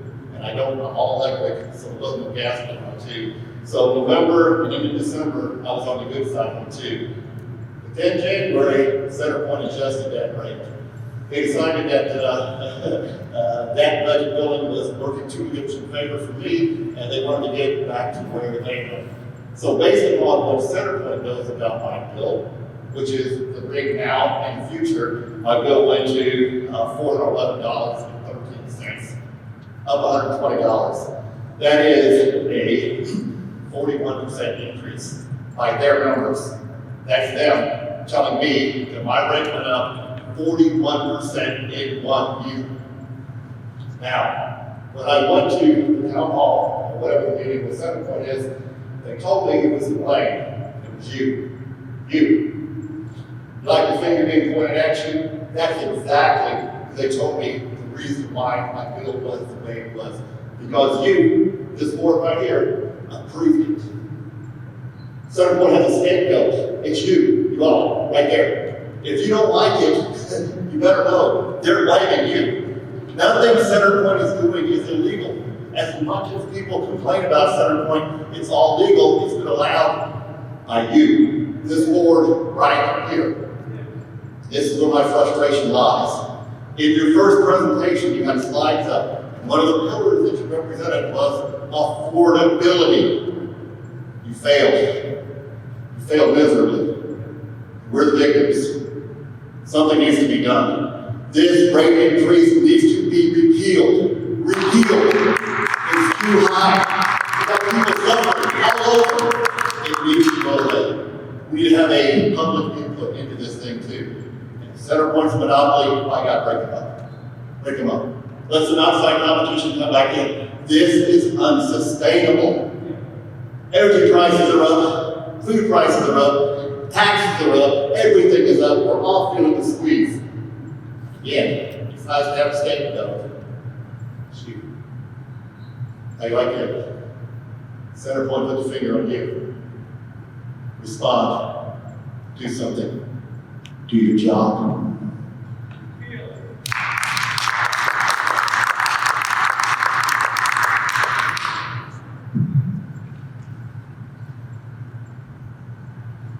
I should be over 2 minutes, so I've got 3 points. All right, thank you very much. My name is Denise Frank. After World War II, my dad worked at a coal-fired power plant in Kansas for 35 years. I grew up with summertime stories of fluctuating electrical loads, shifting powers over the nationwide grid, top boilers and turbines. Lots of interesting stories. Dad spoke of a conversation in the control room about scrubbers to remove pollutants from what was being set up the stacks, those huge smokestacks. He drove a 40, always drove a 40, planted it, parked next to the plant, ate the paint off of his car. Well, Dad retired, and right after he developed a cough. Well, the doctor was wrong. It wasn't pneumonia, it was lung cancer. Never smoked, never drank. Maybe the hidden milk had been in the closet the mom couldn't get to. But ate his vegetables. But Dad died in 1990. And that plant in Kansas, it closed in 2018. And why? Because it was a dirty polluter and it was not efficient. Like here, what is surprising is Unit 2 of the coal plant and the Schaefer coal plant, they were scheduled to be closed. Why? Well, because they too are dirty, polluting plants. And they're fouling the air that we breathe. And they're also inefficient and expensive to operate because we see now that they need to be kept online at that great price passed down to people. But there's two costs involved here. One is the dollar cost, and the other one is the health cost that will translate into dollars. I think they should be closed, and people should pay attention to those health risks. The second point I'll make is we haven't lived here very long. We moved here because of family and have met really great people. I'll tell you what, I never checked the electrical rate before, or the utility rates, all the utilities before we moved here. Point of fact, where we moved from, we lived in an 1,100 square foot ranch. We were pretty conservative people, and it was moderately efficient. 20-year-old efficient furnace, a 30-year-old efficient air conditioner. And our power bill, our electric billing had gone up slightly before we left. I would share with these people here, it's going to shock them. It had gone up. It was $140 a month when we left for gas and electric. That state is not perfect in their power supply, but they have wind turbines. And that is what's made the difference. The power, as the last I understood, and I haven't looked at it for over a year, is all year there was enough wind power generated to pay for residential within our electrical cooperatives area. So maybe that's something we should think about more. Sustainability, because things are coming, climate change is only going to get worse. We need to harden the grids and get everything going, and why not look at it all? And a third point, my last one is, nobody has fought a war for solar power. The same thing cannot be said for fossil fuels. So a point to keep in mind. Thank you.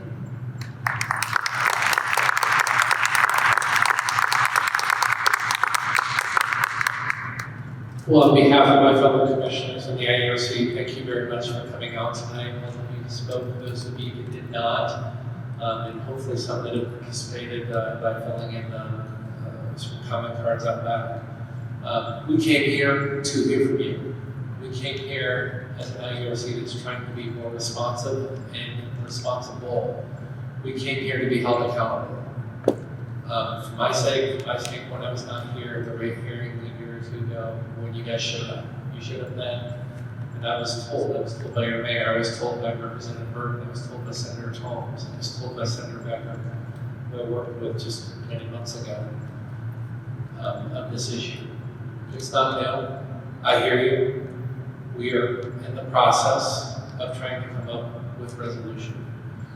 3 things I intend to accomplish, which is what I told the media tonight, and we shared a little bit in our presentation.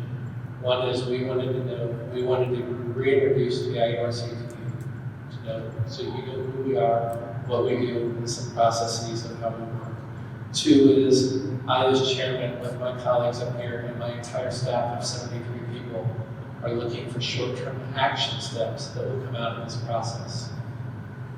This process is not complete, we are in the middle of it. And then we're looking for a long-term vision and long-term drive. That is all I can commit to tonight, is to do what I know to the best of my power to lead this commission forward with information from you. We've heard from the utilities, now we're hearing from the public. We're going to bring all that together with action steps.